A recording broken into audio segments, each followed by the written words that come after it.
Aicinātu visus atgriezties vietās, jo mēs sākam otro semināra daļu, un par veidlapas aizpildīšanas jautājumiem tad aicinu Agiju Bisteri sniegt prezentāciju, un jautājums par veidlapas aizpildīšanu arī tad pēc šīs prezentācijas aicinu pieteikt.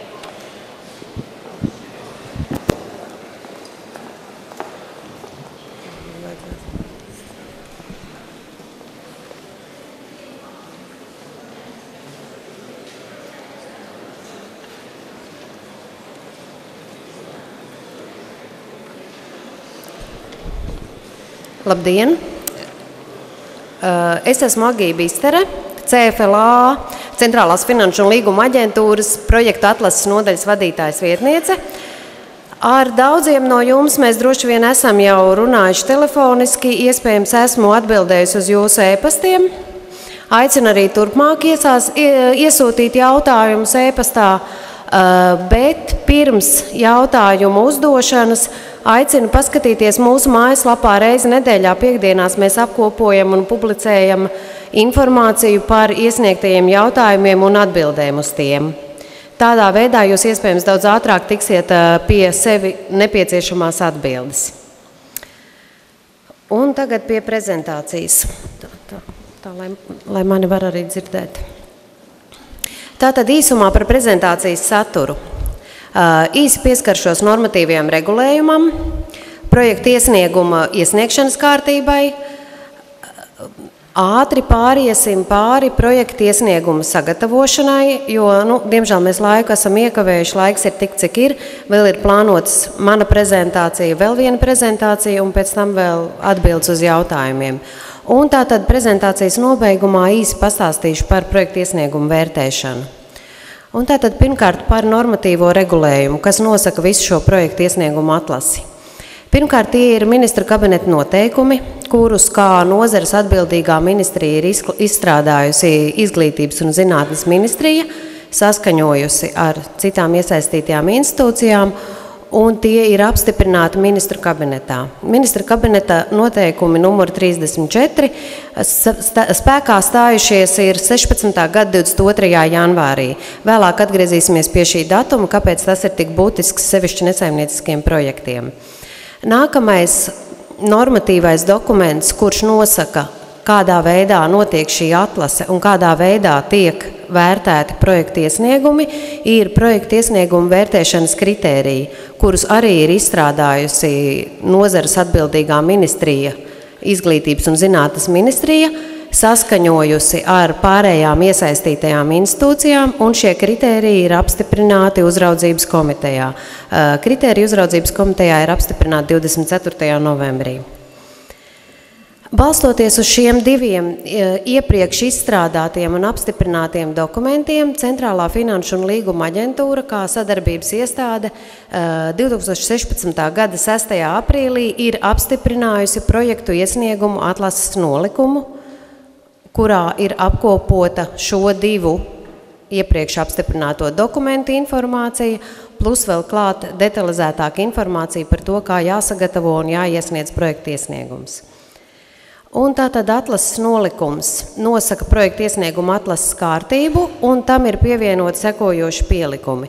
Pirmkārt, tā ir projekta iesnieguma veidlapa un tās pielikumi, projekta iesnieguma veidlapas aizpildīšanas metodika, uz kuru pamatā arī ir balstīta mana prezentācija, projekta iesnieguma vērtēšanas kritēriji, tātad šie iepriekš pieminētie kritēriji, kuri ir apstiprināti uzraudzības komitejā, projekta iesnieguma vērtēšanas kritēriju piemērošanas metodika, kuru arī ir, man likās, ka mani nedzird, man likās, mani neredz un nedzird, es esmu par mazu un nemanāmu, tā lai es redzu arī ekrānu. Tātad projekta iesnieguma vērtēšanas kritēriju piemērošanas metodika, kuru arī ir izstrādājusi Izglītības un zinātnes ministrija, un šī metodika ir saskaņota atlases nolikuma saskaņošanas posmā gan ar Centrālo finanšu līguma aģentūru, gan arī ar Finanšu ministriju kā ar vadošo iestādi. Nākamais 5. pielikums, kas ir pievienots atlases nolikumam, ir standarta līgums par projekta īstenošanu. Tas ir paraugs, pēc kura tiks slēgti līgumi ar tiem projektiem, ar tiem projektu iesniedzējiem, kuru projekti būs apstiprināti, kuriem tiks piešķirts finansējums. Rūpīgi lasot šo līgumu, par to es šodien sīkāk nestāstīšu, bet rūpīgi lasot šo līgumu, jūs varat uzzināt jau ļoti daudz informācijas par to, kādā veidā notiks projektu uzraudzība un kādi dokumenti, kādos termiņos, kas jums būs jāiesniedz. Tātad vēlams arī, gatavojot projektu, iepazīties arī ar šo te dokumentu, kurš pagaidām jums vēl it kā nav aktuāls varbūt. Šis te līguma projekts, jeb standarta līgums, slēdzot līgumu ar katru no finansējuma saņēmējiem pēc projekta apstiprināšanas, protams, var tikt redakcionāli mainīts. Tas tiks pielāgots katram konkrētam gadījumam. Un kā 6. pielikums atlases nolikumam ir atzinums par plānotā pētījuma nozīmību attiecīgās nozares vai komersanta attīstībai. Par projektu iesniegšanu. Projektu iesniegumus var iesniegt divos veidos, un pirmkārt tas ir elektroniski Kohēzijas politikas fondu vadības informācijas sistēmā, saīsināti sauktā par KP-VIS. Tā ir informācijas platforma, kura ir izstrādāta Centrālajā finanšu un līguma aģentūrā, un kurā tiek apkopota informācija par pilnīgi visiem projektiem. Mēs jūs ļoti aicinātu izskatīt iespēju savus projektus iesniegt šajā informācijas sistēmā, kas jums lielā mērā atvieglotu pirmkārt samazinātu kļūdīšanās iespēju, ka kaut kas paliek neaizpildīts, jo sistēma vienkārši jums neļaus apstiprināt projektu, ja būs palikušas kādas neaizpildītas obligātās ailes vai datu lauki. Otrakārt, mums ir vairāk kārt jautāts par to, kā elektroniski iesūtot vai pasta kaste spēs nosūtīt milzīgu informācijas apjomu un savukārt mūsu kaste spēs pieņemt. Tātad arī par informācijas apjomu iesniedzot šajā informācijas platformā jums nebūs jāuztraucās. Un turklāt vēlāk īstenojot projektu maksājumu pieprasījumi un dokumentācija tāpat tiks kārtot caur šo te informācijas sistēmu. Tādēļ laiks vēl ir pietiekami noslēgt līgumus par informācijas sistēmas lietošanu, un mēs aicinam izskatīt šo iespēju iesniegt projektu iesniegumus jau uzreiz KP-VIS datubāzē. Bet, protams, ir iespējams arī otrs projektu iesnieguma iesniegšanas veids, un tas ir ar elektroniska dokumenta formā, parakstot to ar drošu elektronisko parakstu, kas satur laika zīmogu. Tātad arī šāda iespēja jums ir. Projekta iesnieguma iesniegšanas termiņš 2016. gada 8. jūnijas. Pulksteņa laiks nav norādīts, un tas tiešām nozīmē to, ka tātad projekta iesniegums ir jāiesniedz līdz 16. gada 8. jūnija 23:59. Elektroniski, vai nu nosūtot to kā elektronisko dokumentu, vai apstiprinot, nospiežot apstiprināšanas pogu informācijas sistēmā, kas fiksēs laiku, kad jūs to esat izdarījuši. Nākamais, ko mēs ļoti kā sadarbības iestāde un kā projekta iesniegumu vērtēšanas organizētāji ļoti jūs aicinām, ir projekta iesniegumu kopsavilkums. Projekta iesniegumu kopsavilkumu aicinām jūs iesniegt līdz 6. maijam un iesūtīt to elektroniski. Tam nav jābūt parakstītam ar elektronisko parakstu, tam nav jābūt parakstītam papīra formātā un ieskanētam. Tas ir vienkārši e-pasta formātā.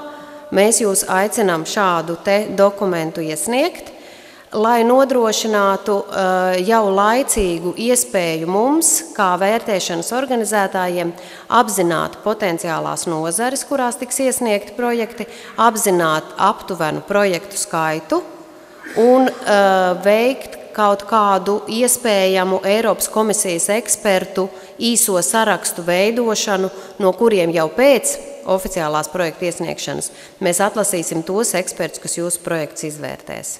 Tas vienkārši nodrošinās ātrāku un mēs ļoti ceram arī kvalitatīvāku projekta iesniegumu izvērtēšanu. Un tātad šie te kopsavilkumi elektroniski jāiesūta līdz 2016. gada maijam. Kam ir jābūt šādā kopsavilkumā? Tātad šis kopsavilkums ir visaptverošs un strukturēts projektu būtības kopsavilkums, kurš rada priekšstatu par projektu ietvaros plānoto un sasniedzamo.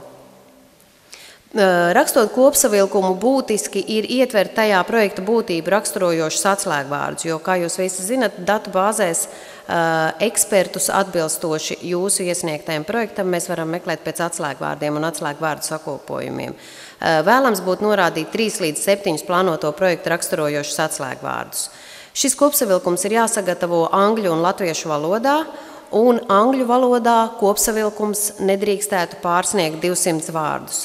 Latviešu valodā ierobežojumi nav. Iesniedzot šos te abu valodu versijas, jūs, protams, uzņematies atbildību par to, ka tās ir savstarpēji atbilstīgas, ka tā tad nav tā, ka angļu tekstā ir rakstīts kaut kas viens un latviešu tekstā kaut kas pilnīgi cits, bet ņemot vērā to, ka tulkojumam mēs nevaram regulēt zīmju skaitu vai vārdu skaitu, tad šis ierobežojums attiecās uz angļu valodā iesniegto kopsavilkumu. Un šis ierobežojums ir nepieciešams tāpēc, lai varētu operatīvāk strādāt datu bāzēs un atlasīt Eiropas komisijas ekspertus. Tālāk, nākamais lielais punkts, par ko runāšu šodien, ir projekta iesnieguma sagatavošana. Projekta iesniegumu jūs sagatavojat pēc atlases nolikuma 1. pielikumā esošās veidlapas. Nebrīnieties, ka ne visa numerācija šajā veidlapā iet pēc kārtas. Tas ir tikai normāli, kā atsevišķas sadaļas punkti un apakšpunkti ir izņemti ārā, jo šajā periodā projekta iesniegumu veidlapa ir apstiprināta ar ministru kabineta noteikumiem, un attiecīgi katram pasākumam, katram specifiskā atbalsta mērķim šī veidlapa tiek pielāgota, atstājot tās sadaļas, kuras konkrētajā pasākumā ir būtiskas un nepieciešamas. Un tātad ķeramies pie veidlapas. Veidlapas pirmā sadaļa, visa lielā pirmā sadaļa ir jāiesniedz gan latviešu, gan angļu valodā. Angļu valodas versija jāpievieno projekta iesnieguma pielikumā, kā neatkarīgs dokuments. Šī te angliski rakstiskā angļu valodas versija tiks sūtīta ekspertiem zinātniskās kvalitātes izvērtēšanai. Zīmju skaits visur, kur ir norādīts, ietver sevī arī atstarpes, tas no uzdotajiem jautājumiem, un zīmju skaits ir norādīts tikai sadaļām latviešu valodā. Angļu valodā, atkal attiecīgi tulkojot angļu valodā, jūs paši uzņematies atbildību un parakstot projekta iesniegumu, jūs apliecinat, ka šīs te sadaļas abās valodās ir savstarpēji atbilstošas. Un tātad pirmā sadaļa projekta apraksts, pirmā apakšsadaļa jeb punkts ir projekta iesnieguma kopsavilkums. Šajā punktā pirmkārt jūs ievietojat to pašu kopsavilkumu, kuru jūs sūtījāt mums līdz 6. maijam. Pie nosacījuma, ka jūs šādu kopsavilkumu esat atsūtījuši. Tālāk, nākamā informācija, kas ir nepieciešama šajā punktā, ir projekta mērķis, īsi definēts, projektā paredzēto pētījumu veids, zinātnes nozare, norāde ar saimniecisko darbību saistīts vai nesaistīts projekts, galvenās darbības, kādas jūs plānojat projekta ietvaros, un sadarbība ar partneriem. Kopējās projekta izmaksas, plānotie rezultāti, īstenošanas ilgums, pie tā mēs vēl atgriezīsimies, un projekta darbību uzsākšanas datums. Šeit uzreiz jau vēršu jūsu uzmanību, ka īstenošanas ilguma sākuma termiņš nevienmēr saskanēs ar projekta darbību uzsākšanas datumu, bet par to mēs runāsim mazliet tālāk. Nākamā sadaļa, jeb nākamais punkts 1.2. projekta mērķis un tā pamatojums. Jums savs mērķis ir jādefinē īsi, konkrēti, un tam ir jāatbilst pasākumu mērķim, kas ir definēts MK noteikumos. Projekta mērķim ir jāatbilst definētās problēmas risinājumam, tātad problēmas, kuru jūs definēsiet nākamajā projekta iesnieguma punktā, šīs te problēmas risinājumam, un projekta mērķim ir jābūt reālam. Tam ir jābūt sasniedzamam projekta īstenošanas laikā. Nākamā sadaļa – problēmas un risinājuma apraksts. Šajā sadaļā jeb punktā ir jāidentificē problēma, jāparāda tās aktualitāte, īsi raksturojot pašreizējo situāciju. Tātad jānorāda, kāpēc jūsu projekts, jūsu plānotais pētījums, jūsu plānotās darbības ir aktuālas un nepieciešamas. Šajā sadaļā vēlams izmantot statistikas datus, veiktās priekšizpētes rezultātus, atsaucas uz pētījumiem, izvērtējumiem un tam līdzīgi, ja jums šāda informācija ir pieejama. Šajā sadaļā jūs arī īsi aprakstat, kādā veidā jūs plānojat risināt norādīto problēmu vai mainīt esošo situāciju. Un problēmas aprakstam ir jāsniedz skaidrs priekšstats par to, kā izvēlētais risinājums nodrošinās projekta mērķa sasniegšanu un veicamās darbības un to sasniedzamie rezultāti ir optimāli un pamatoti. Nākamais punkts, 1.4 punkts, projekta mērķa grupas apraksts. Šeit jums ir jāapraksta projekta mērķa grupa, jāpamato projekta darbību saistība ar mērķa grupas vajadzībām, un jāpamato arī jūsu norādītās mērķa grupas atbilstība pasākumu mērķa grupai, kas ir zinātniskās institūcijas, Latvijas Republikas komercreģistrā reģistrēti komersanti un zinātnē un pētniecībā nodarbinātie darbinieki, maģistranti un doktoranti. Šeit, ja iespējams, jāsniedz arī informācija par projekta netiešo mērķa grupu, tātad par to mērķa grupu, kas būs radītā projekta rezultāta lietotāji. Nākamais punkts – projekta darbības un sasniedzamie rezultāti. Pirmkārt, šajā sadaļā jums visas darbības ir jāsakārto loģiskā kalendārā secībā, un katra no darbībām jānumurē. Ļoti gribu vērst jūsu uzmanību uz to, lai šeit norādītās darbības un to numuri būtu savstarpēji saskaņoti ar citām projekta iesnieguma sadaļām. Tātad ar pirmo sadaļu, kurā jūs arī īsi aprakstīsiet darbības, un būtiski ar trešo pielikumu, kas ir projekta budžets. Tātad projekta darbība numerācija saglabājās vienota visā projekta iesniegumā, un arī projekta darbība nosaukums saglabājas vienoti visā projekta iesniegumā, visās tās sadaļās, kur tie tiek pieminēti. Katrai projekta darbībai jūs norādat nosaukumu, ja nepieciešams izdaliet apakšdarbības, tātad sadaliet šo darbību posmos. Katrai darbībai un, ja ir izdalīts apakšdarbības, arī apakšdarbībai sniedzat aprakstu, ko plānots veikt šīs darbības ietvaros, un katrai apakšdarbībai vai darbībai ir jānorāda izmērāms skaitlisks rezultāts. Tātad atbilstoša skaitliskā vērtība, kādu jūs plānojat sasniegt, un atbilstoša mērvienība. Vēl šajā sadaļā ir kolonna iesaistītie partneri, kur jūs norādat katra partnera, ja tāda, protams, projektā ir, numuru un pie darbības apraksta norādat partnera iesaisti konkrētās darbības īstenošanā. Tāpat šajā sadaļā pie katras darbības apraksta ir jāsniedz informācija par laika periodu, kurā plānots darbību īstenot un projektā plānoto rezultātu apjomu, pie kuru sasniegšanas var uzskatīt, ka projekta īstenošana ir sasniegusi vidusposmu.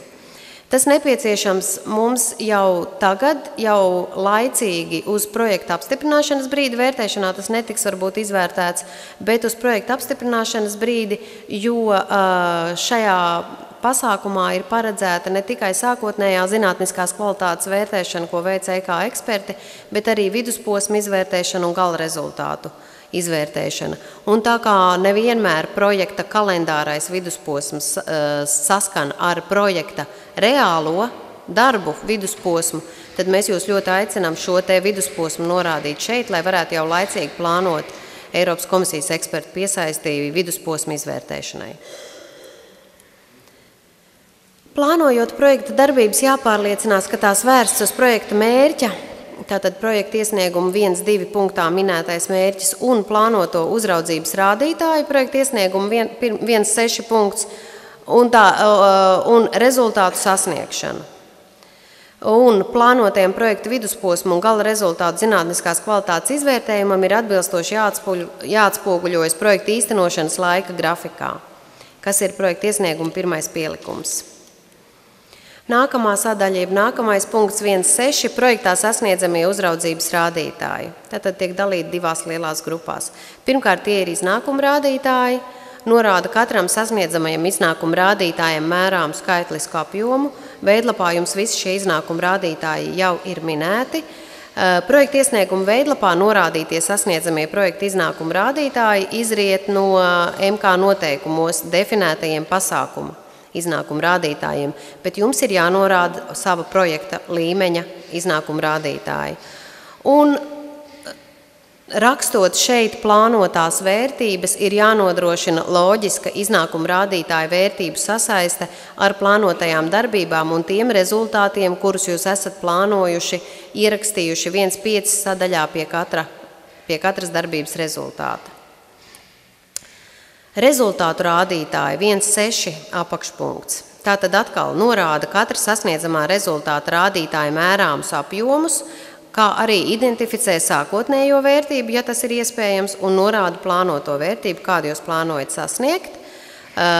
Norādītie sasniedzamie rezultāti rādītāji ir saistīti ar ministra kabineta noteikumos visa pasākuma definētajiem rezultātu rādītājiem, un atkal arī šiem te rezultātu rādītājiem ir jānodrošina loģiska sasaiste ar projekta darbībām un pret projekta darbībām definētajiem rezultātiem. 1.7 punkts projekta iesniegumā ir jānorāda projekta īstenošanas vieta. Šeit jums ir jānorāda precīza vieta, kur projekts tiks īstenots. Ja tādas ir vairākas, ja sadarbībā ar partneriem jūs projekta īstenošanu plānojat vairākās konkrētās adresēs, tad šeit jūs norādat tās visas. Un nākamais punkts 1.8 ir projekta finansiālā ietekme uz vairākām teritorijām.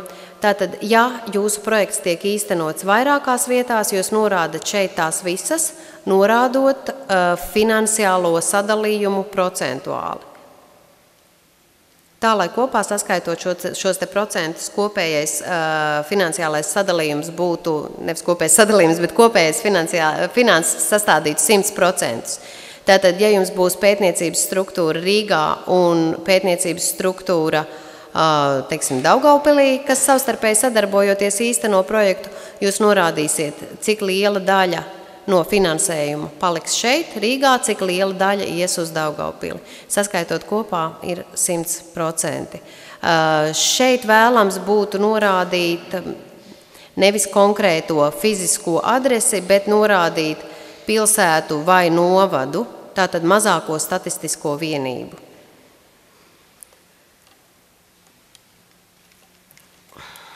Nākamā sadaļa, 1.9 sadaļa, 1.9 punkts, informācija par piesaistītajiem partneriem. Ja jūsu projektā tiks iesaistīti vairāk kā viens partners, tad vispirms sāksim ar to. Ja jūsu projektā partners netiek iesaistīts, jūs šo sadaļu, protams, neaizpildat. Ja jūsu projektā tiek iesaistīts vairāk kā viens partneris, jūs šo sadaļu pagarinat, katram partnerim veidojot atsevišķu tabulu un par katru no iesaistītajiem partneriem tātad sniedzot sekojošu informāciju. Pirmkārt, partneru nosaukums, otrkārt, partneru veids, un trešais un ļoti būtiskais ir partnera izvēles pamatojums. Jūs pamatojat, kādēļ šī partnera piesaiste ir būtiska jūsu projekta īstenošanā un ir būtiska projekta mērķa sasniegšanā. Tātad jūs sniedzat informāciju par sadarbības līgumu, kurš ir noslēgts ar sadarbības partneri, pamatojat partnera izvēli, norādiet iesaistes mehānismu un partnera kompetences atbilstību, kas noteiks to, kāpēc konkrēto partneri jūs esat izvēlējušies savu projektu īstenošanā. Norādat arī sadarbības partnera dalību sadarbības projekta izstrādē, sadarbības partnera iesaisti plānotajās darbībās un norādat informāciju par sadarbības partnera ieguldījumu projekta īstenošanā, par sadarbības partnera līdzdalību projekta riskos, rezultātu sasniegšanā un arī sniedzat informāciju par to, kādi ieguvumi sadarbības partnerim būs no šī projekta.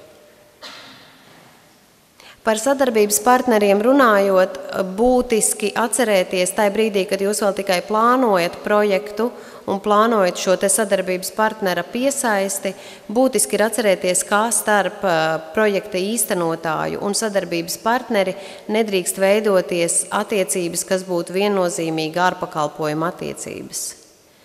Tātad sadarbības partneri iesaistei ir jābūt daudz plašākai, pamatotākai, sadarbības partnerim ir jābūt arī citiem ieguvumiem, ne tikai finansiāliem, kādēļ jūs šo partneri projektā iesaistat kā partneri, nevis iepērkat ārpakalpojumu.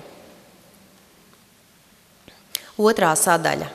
Un te parādās tas, ko es teicu, ka ne visas sadaļas tātad iet normālā numerācijas secībā.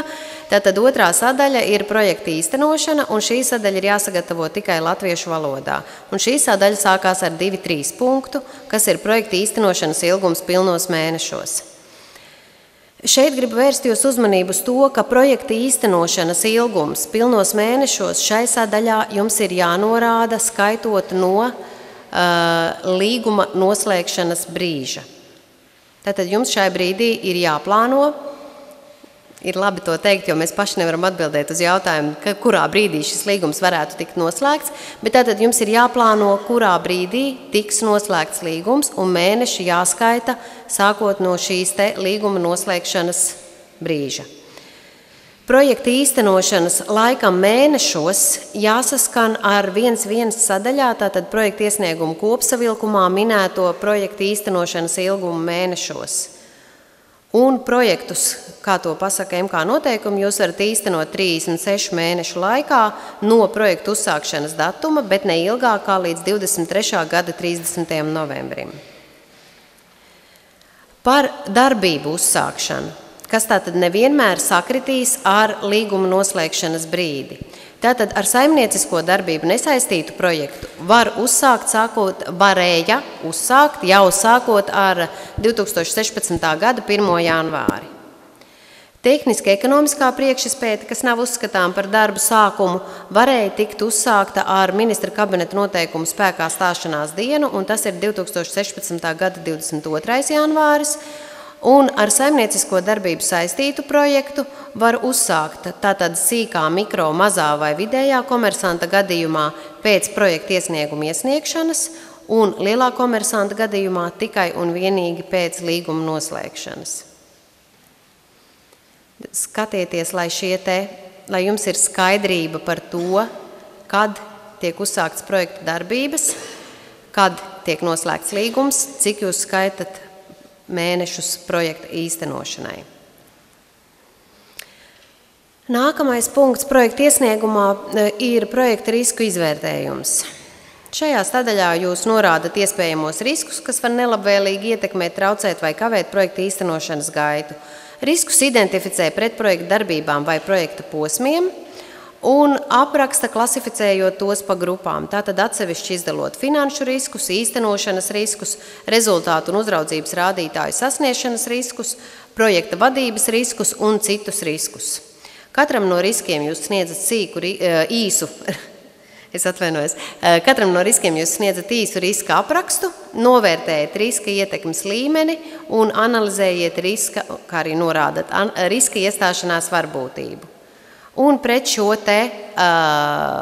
riska ietekmes līmeni un riska iestāšanās varbūtību jūs liekat pretī savu piedāvājumu, kā jūs plānojat mazināt vai novērst riska iestāšanos.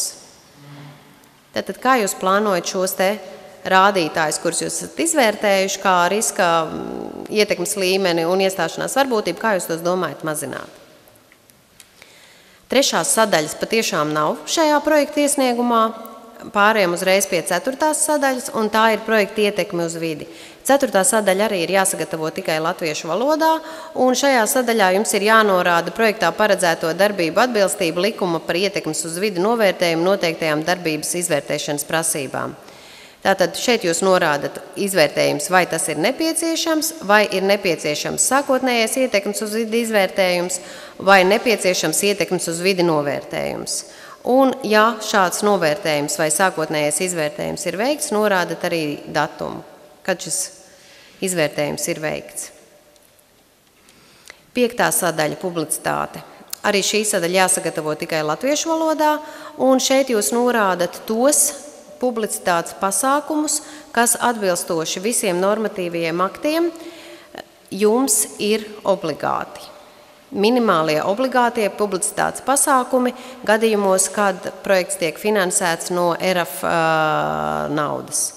Un tātad jūsu gadījumā tas ir informatīvais plakāts, kura minimālais izmērs ir A3 izmērs, patstāvīgā plāksne, minimālais izmērs A4, un šī patstāvīgā plāksne jums ir obligāti tikai gadījumos, ja projekta iesniegumā ir paredzēta iekārtu iegāde un publiskais finansējums pārsniedz 500 000 eiro, un informācija tīmekļa vietnē, kurā jūs, tātad informācija jūsu tīmekļa vietnē par jūsu projektu īstenošanu, kuru jūs aktualizējat reiz 3 mēnešos.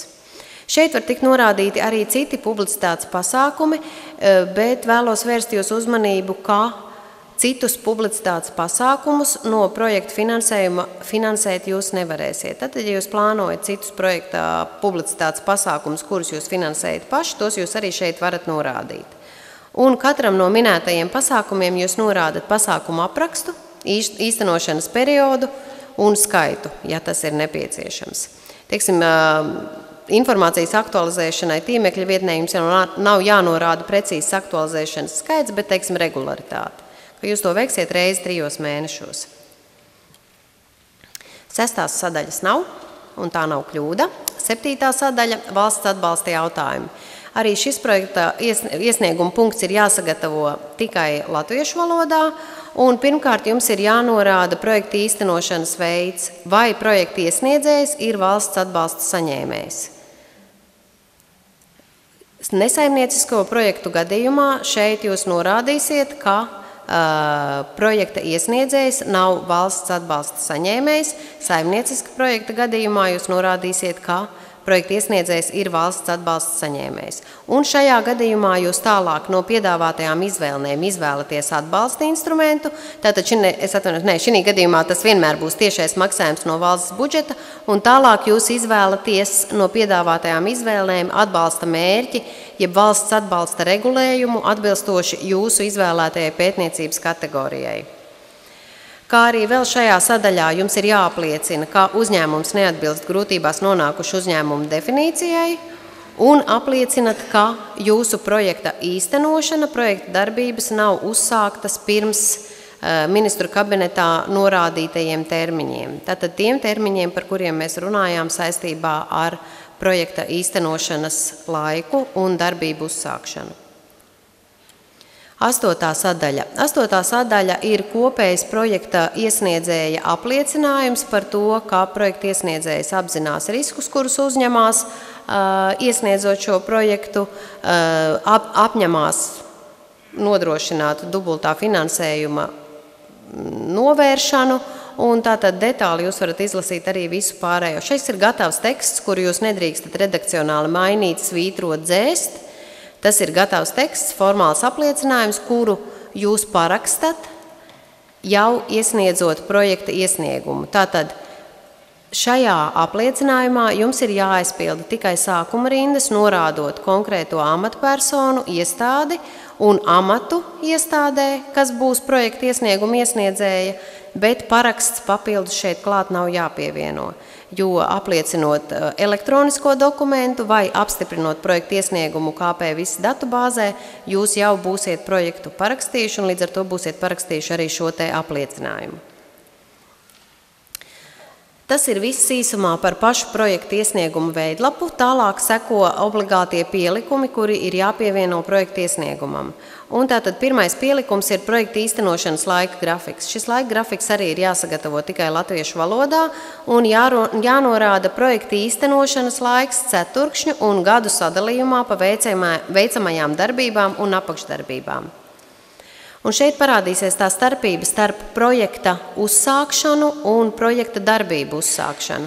Tātad, ja attiecīgā darbība ir uzsākta pirms līguma noslēgšanas, bet ministru kabinetā atļautajos termiņos, jūs šo darbību laika grafikā atzīmēsiet ar P, un visas tās darbības, kas tiks īstenotas pēc līguma noslēgšanas, tiks apzīmētas ar X. Aizpildot šo te pielikumu, skatieties, lai X skaits pa ceturkšņiem, pārēķinot mēnešos, saskanētu ar to mēnešu skaitu, ko jūs būsiet norādījuši pie projekta īstenošanas laika. Šajā pielikumā jums ir jānorāda katras darbības un apakšdarbības numurs, atbilstoši tai numerācijai, kāda jums ir 1.5 sadaļā, tātad pie projekta darbība apraksta. Un jāuzskaita visas veicamās darbības un apakšdarbības atkal jau atbilstoši 1.5 sadaļai. Un norādītajai informācijai par darbību īstenošanas ilgumu gados jāatbilst projekta finansēšanas plānā norādītajai informācijai par projekta finansējumu sadalījumu pa gadiem.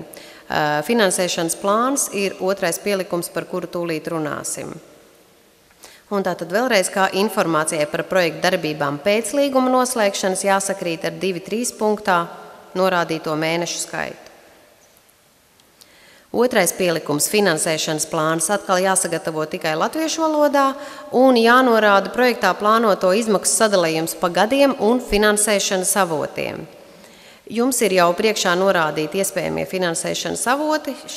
Šis pielikums arī ir gatavs, sagatavots, veidlapa ir sagatavota, jums ir tikai jāaizpilda.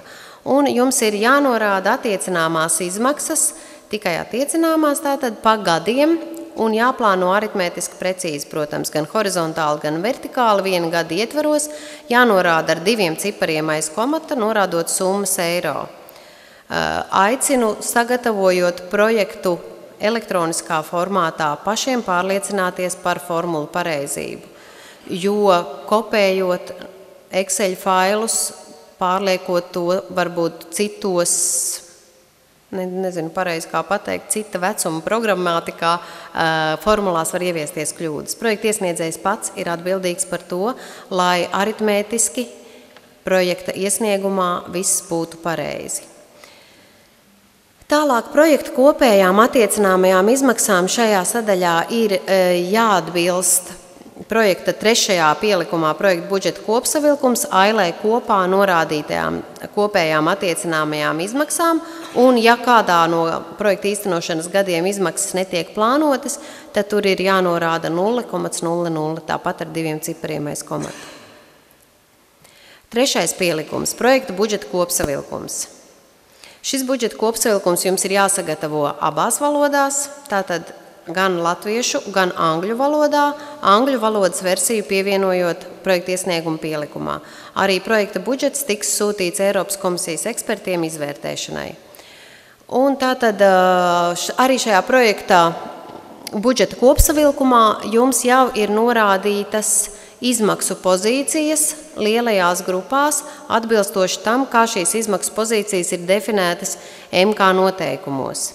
Sagatavojot projektu iesniegumu elektroniski, pievienojot vai dzēšot izmaksu pozīcijas, jums ir jāpārbauda formulas un nepieciešamības gadījumā tās jāpielāgo.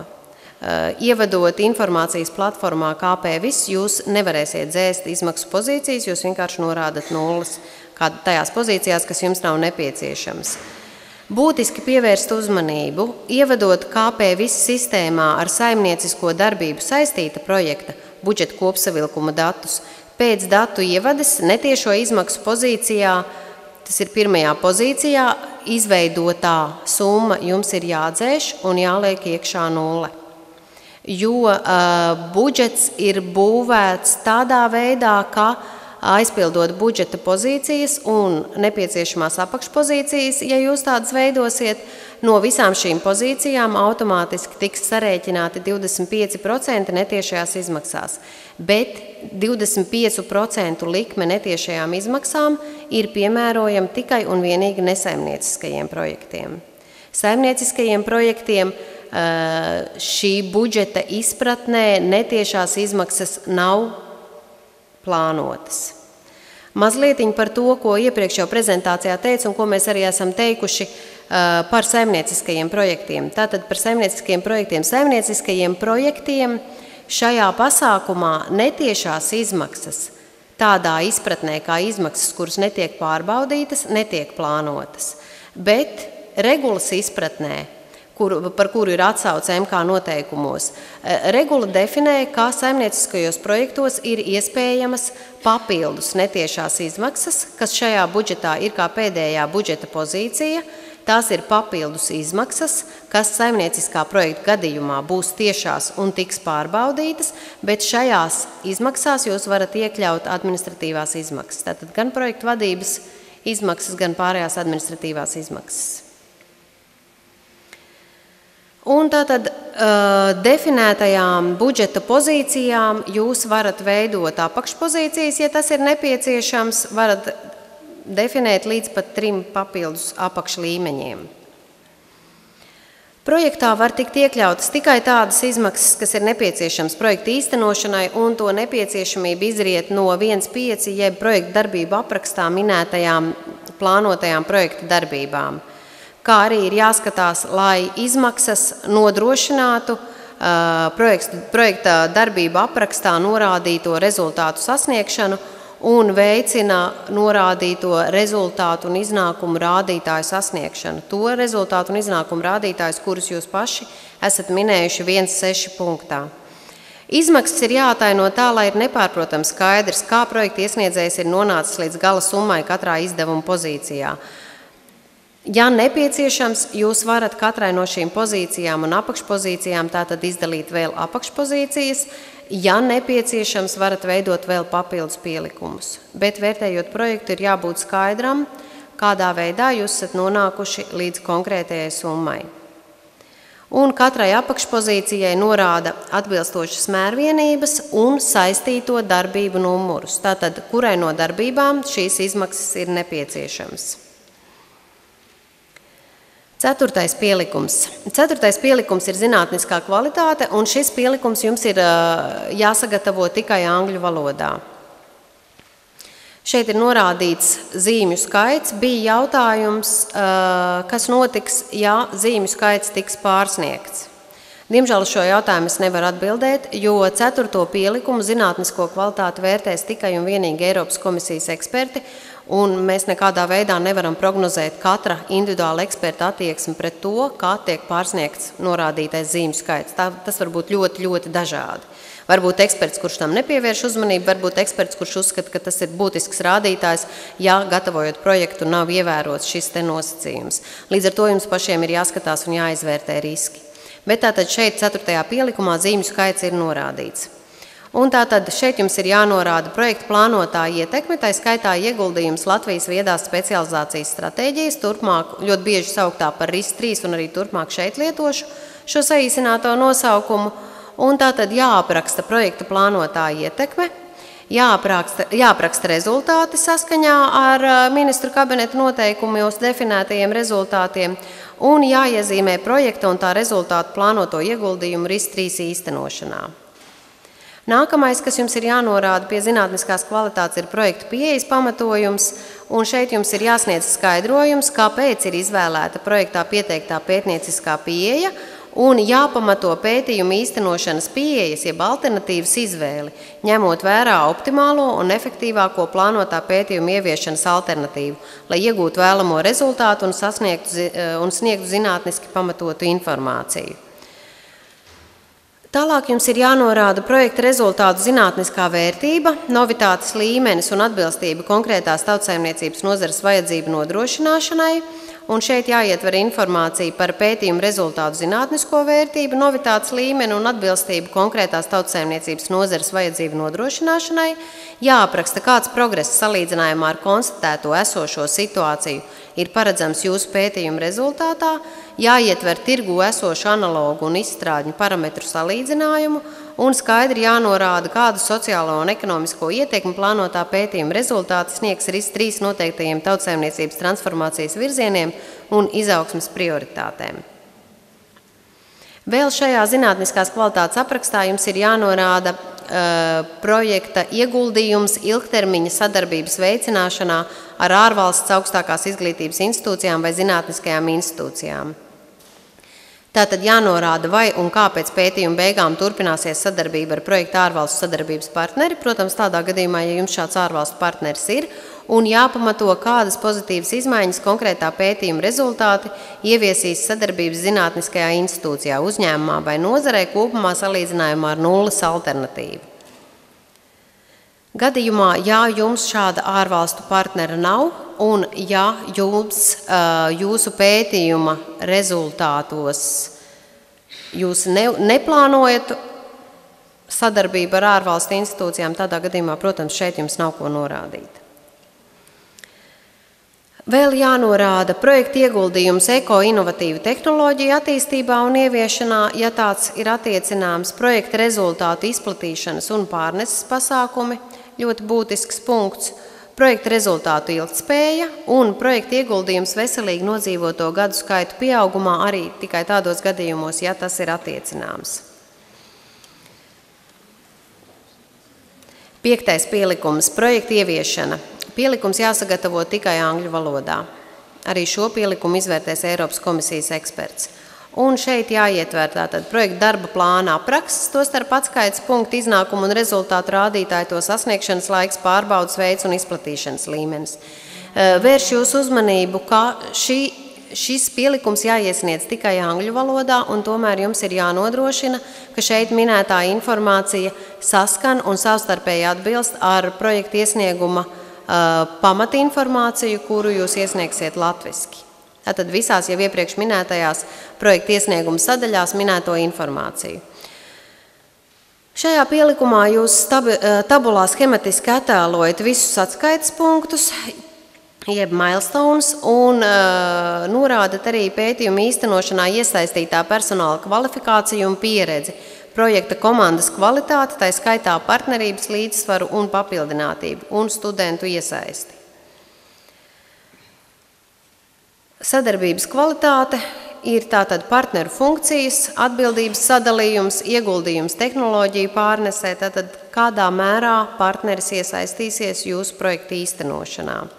Šeit jūs norādat arī plānotos resursus, gan finanšu resursus, gan personālu, gan pētniecības infrastruktūru, norādat resursu un rezultātu vadības sistēmu, zaļā iepirkuma piemērošana, ja iesniedzējs tādu ir plānojis, un projektā plānotie horizontālā principa ilgtspējīga attīstība ieviešanai sasniedzamos rādītājus jūs šeit norādat. Nākamais pielikums ar saimniecisku darbību saistīta projektu vidējās svērtās publiskā finansējuma intensitātes aprēķināšana. Šis pielikums jāsagatavo tikai latviešu valodā, un vidējās svērtās publiskā finansējuma intensitātes aprēķini jūs veicat nosakot projekta iesniedzēja un katra labumu guvēja projekta daļas vidējo svērto publisko finansējuma intensitāti, kā arī sniedzat informāciju par katru sadarbības partneri, kas gūst intelektuālā īpašuma tiesības un ekonomiskās priekšrocības, kas izriet no tā projekta ietvaros veiktās darbības. 7. pielikums ir zinātniskās institūcijas apgrozījuma pārskats par,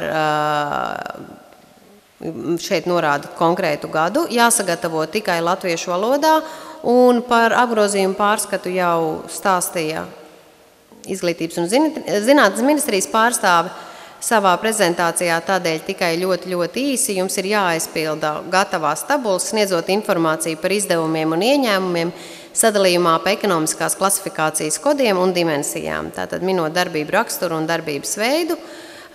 Šeit minētajai informācijai ir jāatbilst ministru kabineta noteikumiem par budžeta izdevumu klasifikāciju atbilstoši ekonomiskajām kategorijām, un jānodrošina apgrozījuma pārskatā un pārskatā par budžeta izpildi sniegtās informācijas savstarpēju atbilstību.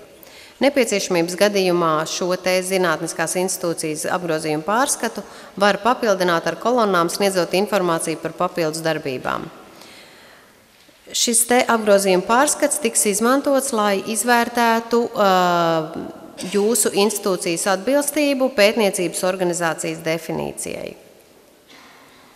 Nākamais pielikums, tātad finanšu analīze, ir norādīts, ka jāsagatavo tikai latviešu valodā, bet šis pielikums ir jāiesniedz tikai gadījumos, ja projekta kopējās attiecināmās izmaksas pārsniedz 1 miljonu eiro, un tīri teorētiski šāda situācija varētu veidoties saimnieciskā projektā, ja publiskais finansējums tiek plānots 600 000 eiro un ir nepieciešams, un atbalsta intensitāte ir 50%. Tātad papildus ir, mani grib labot, es kaut ko neprecīzi saku.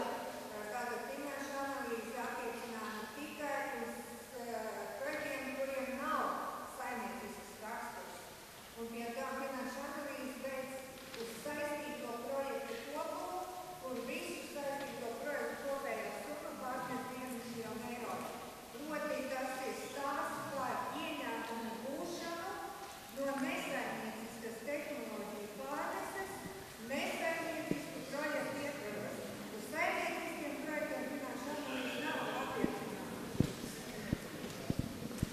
Iedod mikrofonu. Inte vēlreiz es iedošu mikrofonu. Jā, tur tajā pusē. Tiešraidē nedzirdēju, varbūt vēlreiz, lūdzu. Es atvainojos, bet lai nebūtu pārpratumi, tātad finanšu analīzi veicam tikai tajā gadījumā, ja gūstam ieņēmumus no nesaimnieciskas tehnoloģiju pārneses nesaimniecisku saistītu projektu ietvaros. Proti, viena projekta ietvaros mēs nekad nesasniedzam 1 miljonu eiro.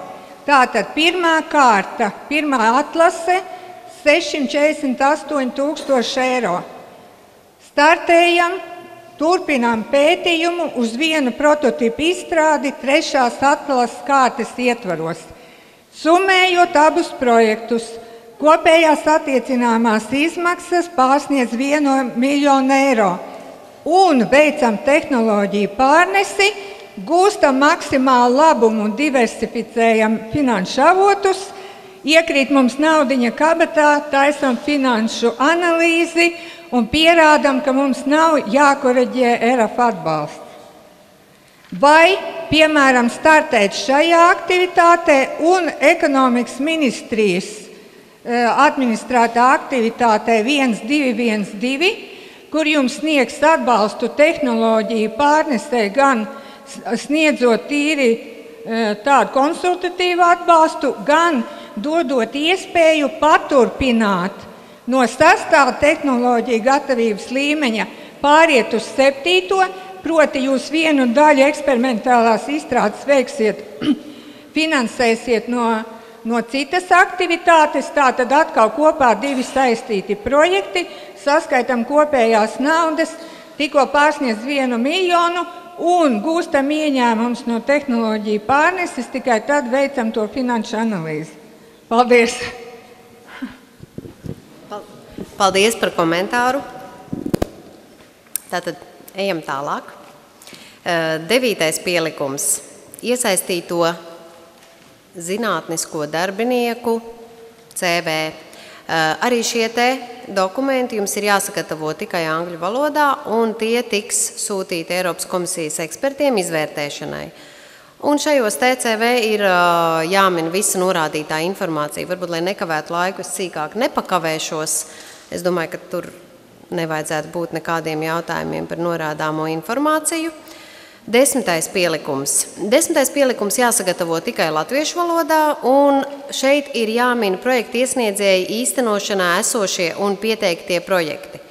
Un tātad projekti šeit ir jāmin, izvēloties, ņemot vērā iespējamo sinerģiju un demarkāciju, tātad iespējamo papildināmību vai pārklāšanos. Jāskatās, vai mērķa grupas varētu būt viena un tā pat dažādos projektos viena un tā pati mērķa grupa, vai šīs mērķa grupas varētu pārklāties, kā arī jāskatās darbību, papildināmība vai nepārklāšanās. Un tātad obligāti prasītā norādīto projektu saraksts jums ir šeit pieejams. Tas ir obligāti, jums ir jānorāda tie projekti, kuri tiek finansēti no citiem pasākumiem. Šeit ir lietots specifiski atbalsta mērķi saīsinājums SAM, kas tiek plaši lietots.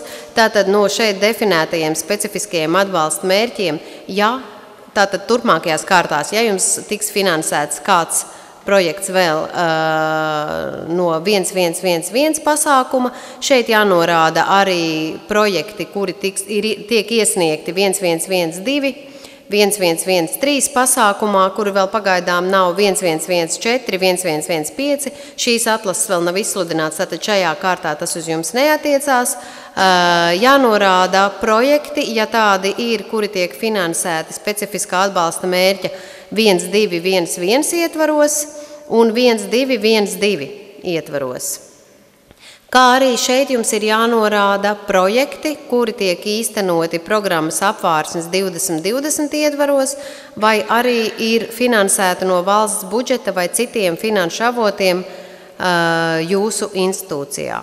Bet tātad projekti jānorāda tādā gadījumā, ja tiem ir potenciāla mērķa grupu vai darbību pārklāšanās vai papildināmība ar jūsu plānoto iesniegto projektu.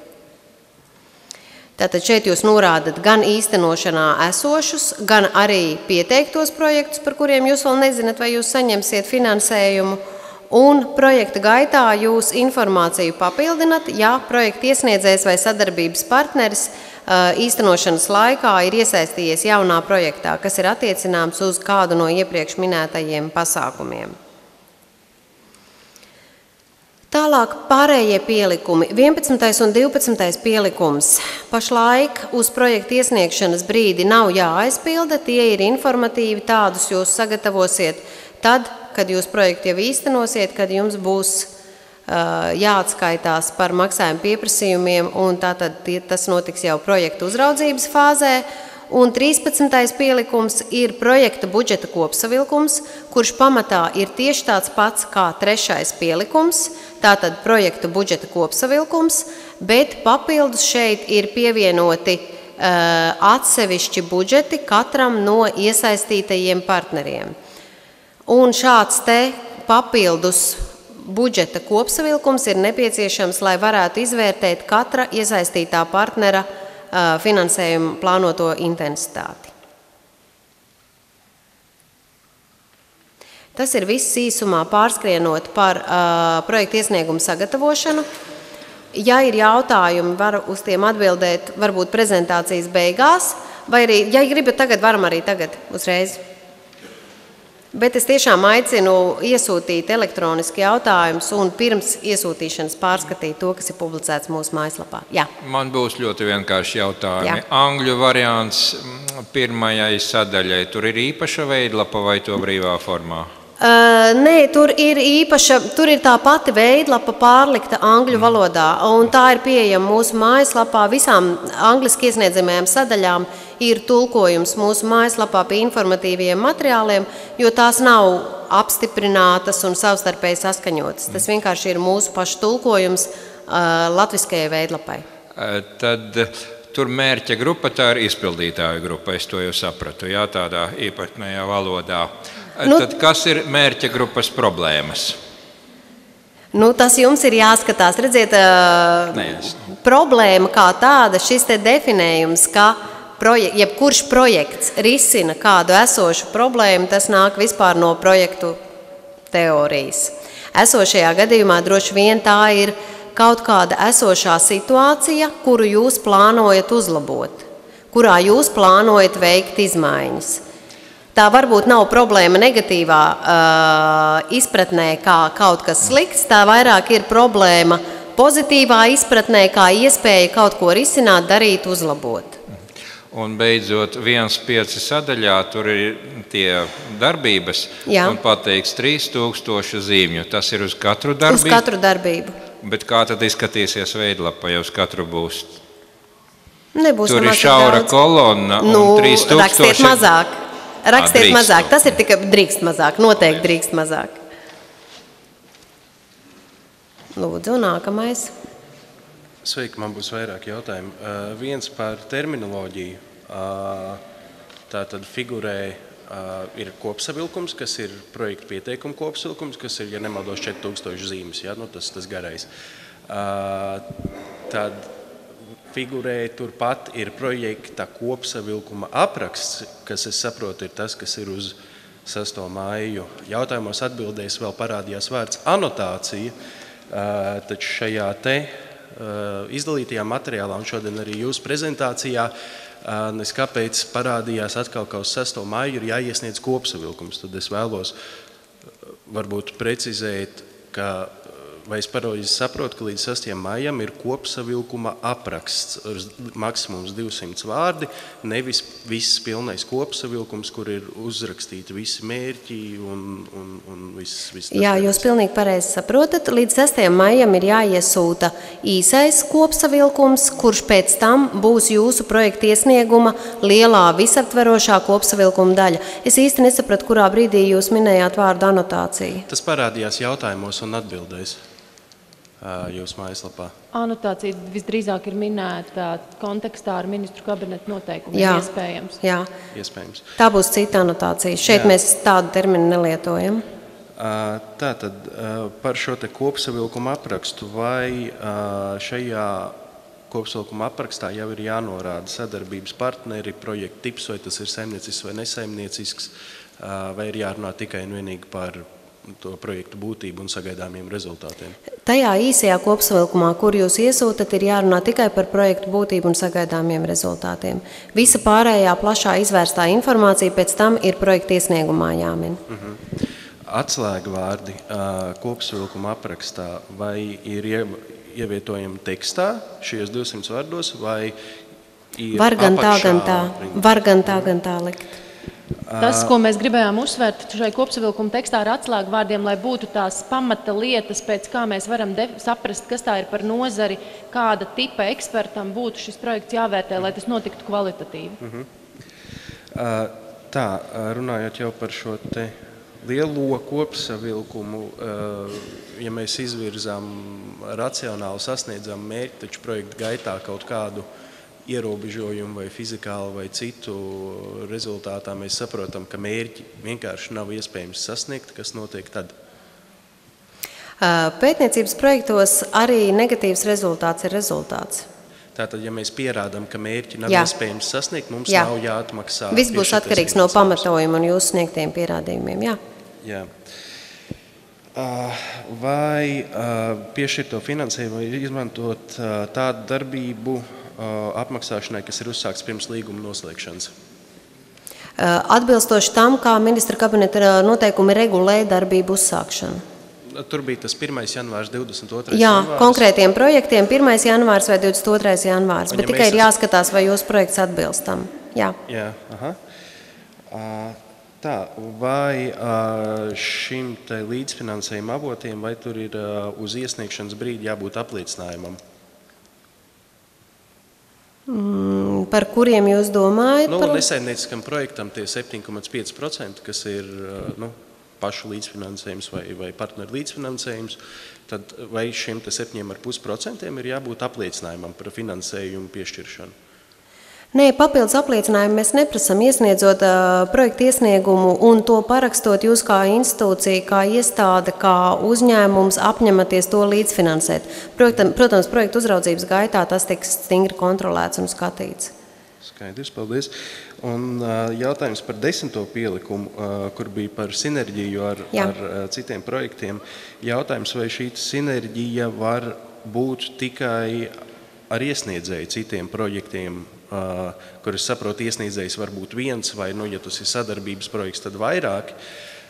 Jautājums, arī sadarbības partneru projektiem. Vai var būt sinerģija ar projektiem,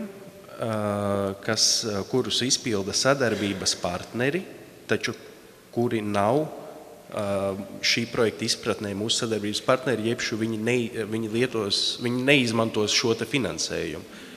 Tātad mums ir situācija tāda, mums ir individuāls projekts, kur mēs īstenojam vieni paši, un visu finansējumu izpildam paši, izmantojam paši.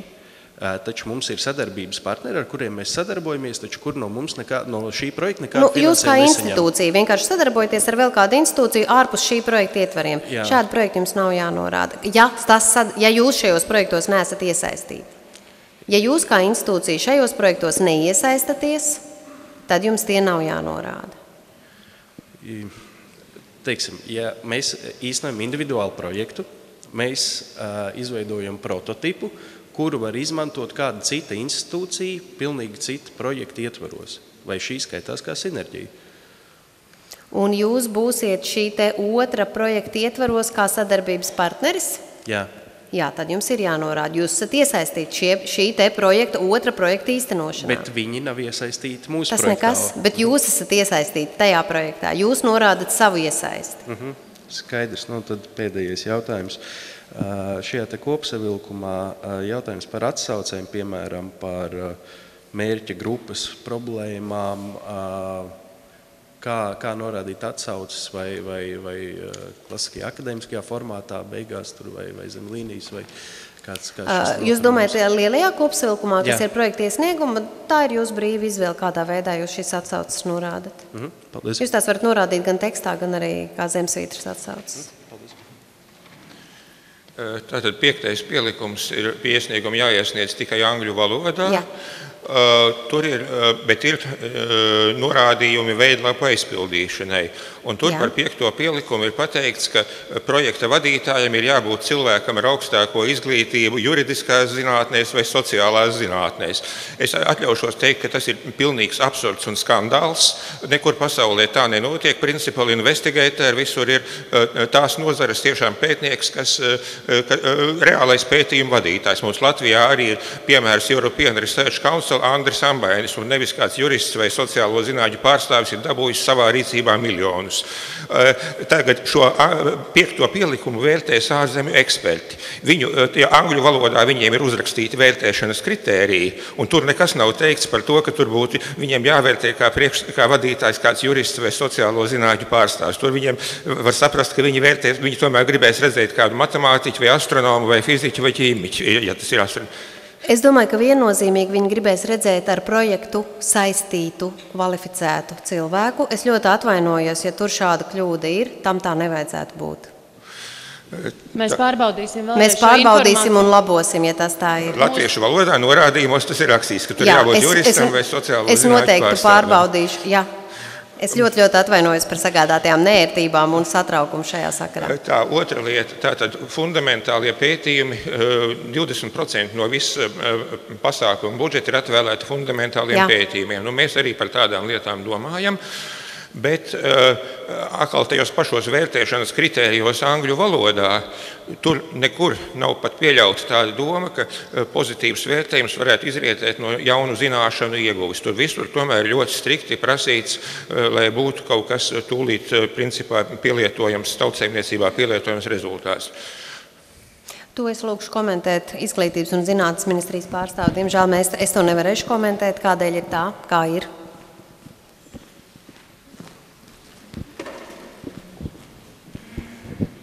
Rūpniecisko pētījumu ietvers ir zināšanu ieguve, viens no rezultātiem. Un zināšanas ir arī kā know-how ietvers.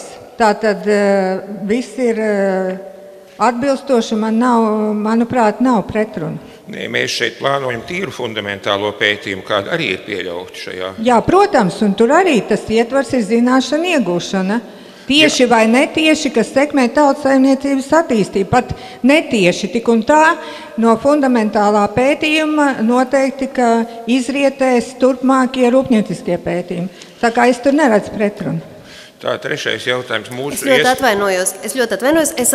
Kamēr jūs uzklausījāt atbildi, es pārbaudīju jūs iepriekš teikto, un tas ir minēts kā piemērs.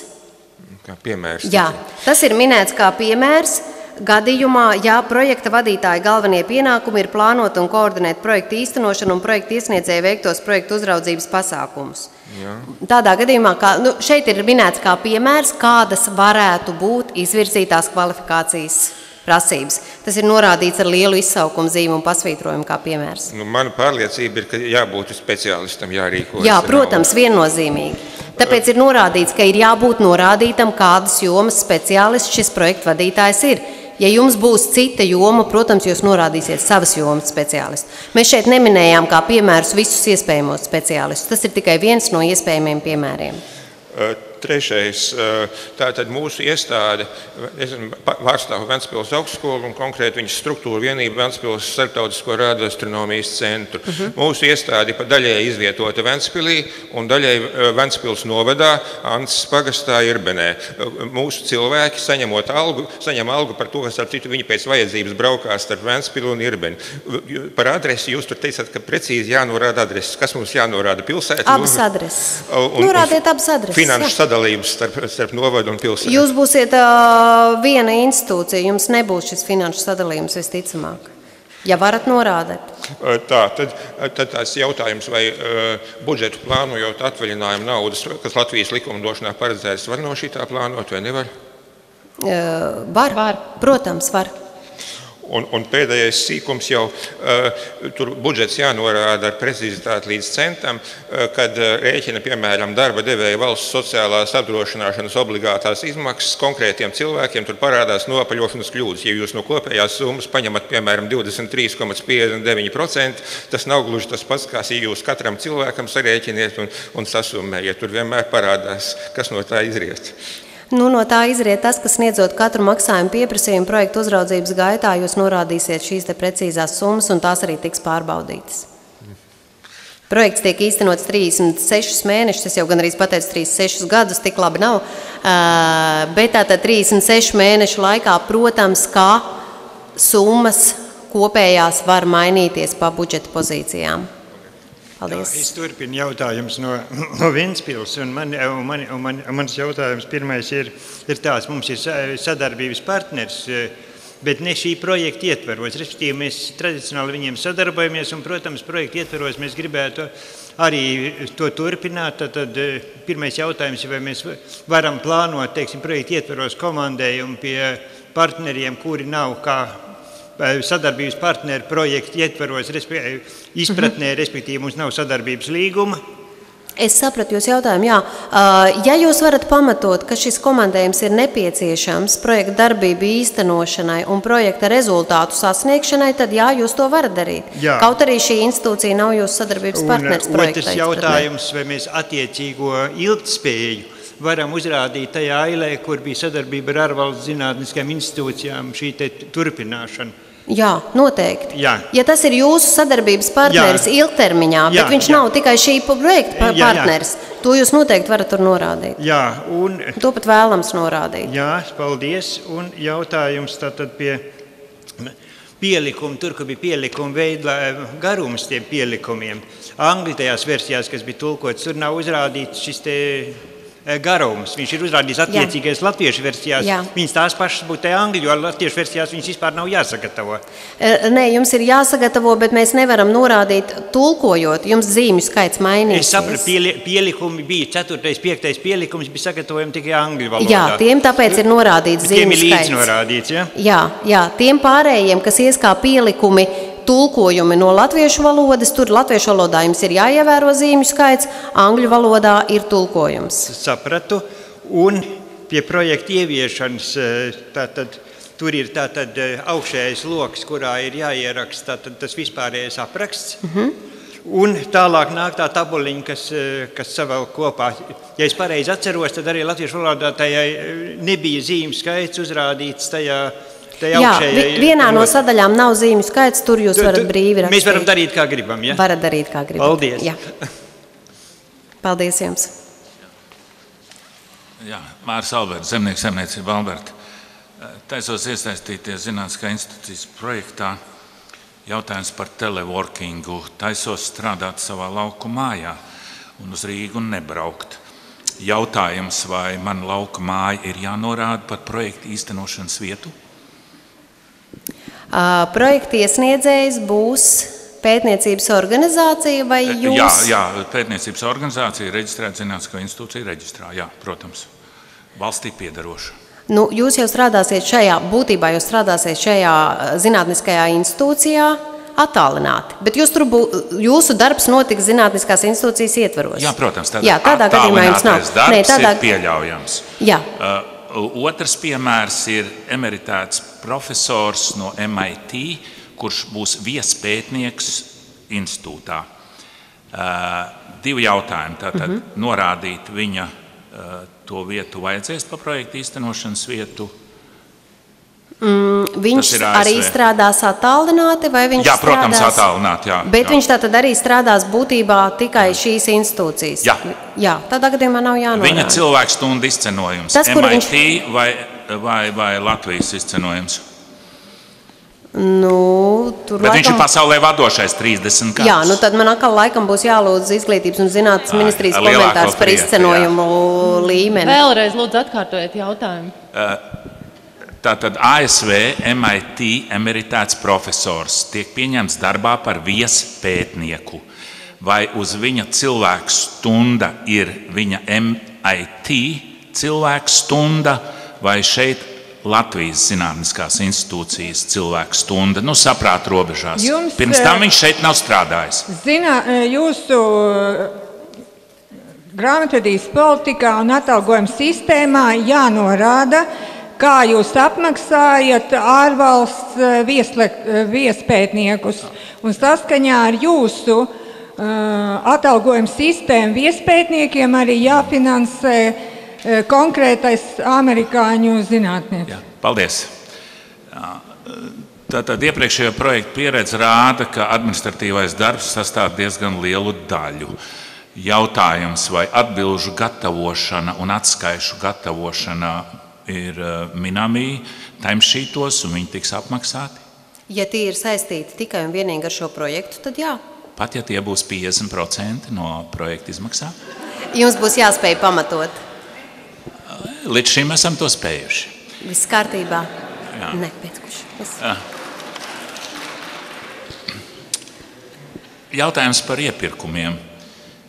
Publisko iepirkumu likums paredz 4 izņēmumus pētniecības vajadzībām. 3. panta 6. punkts, 5. panta 7., 5. punkta 8. un 5. punkta 9. 5. panta 9.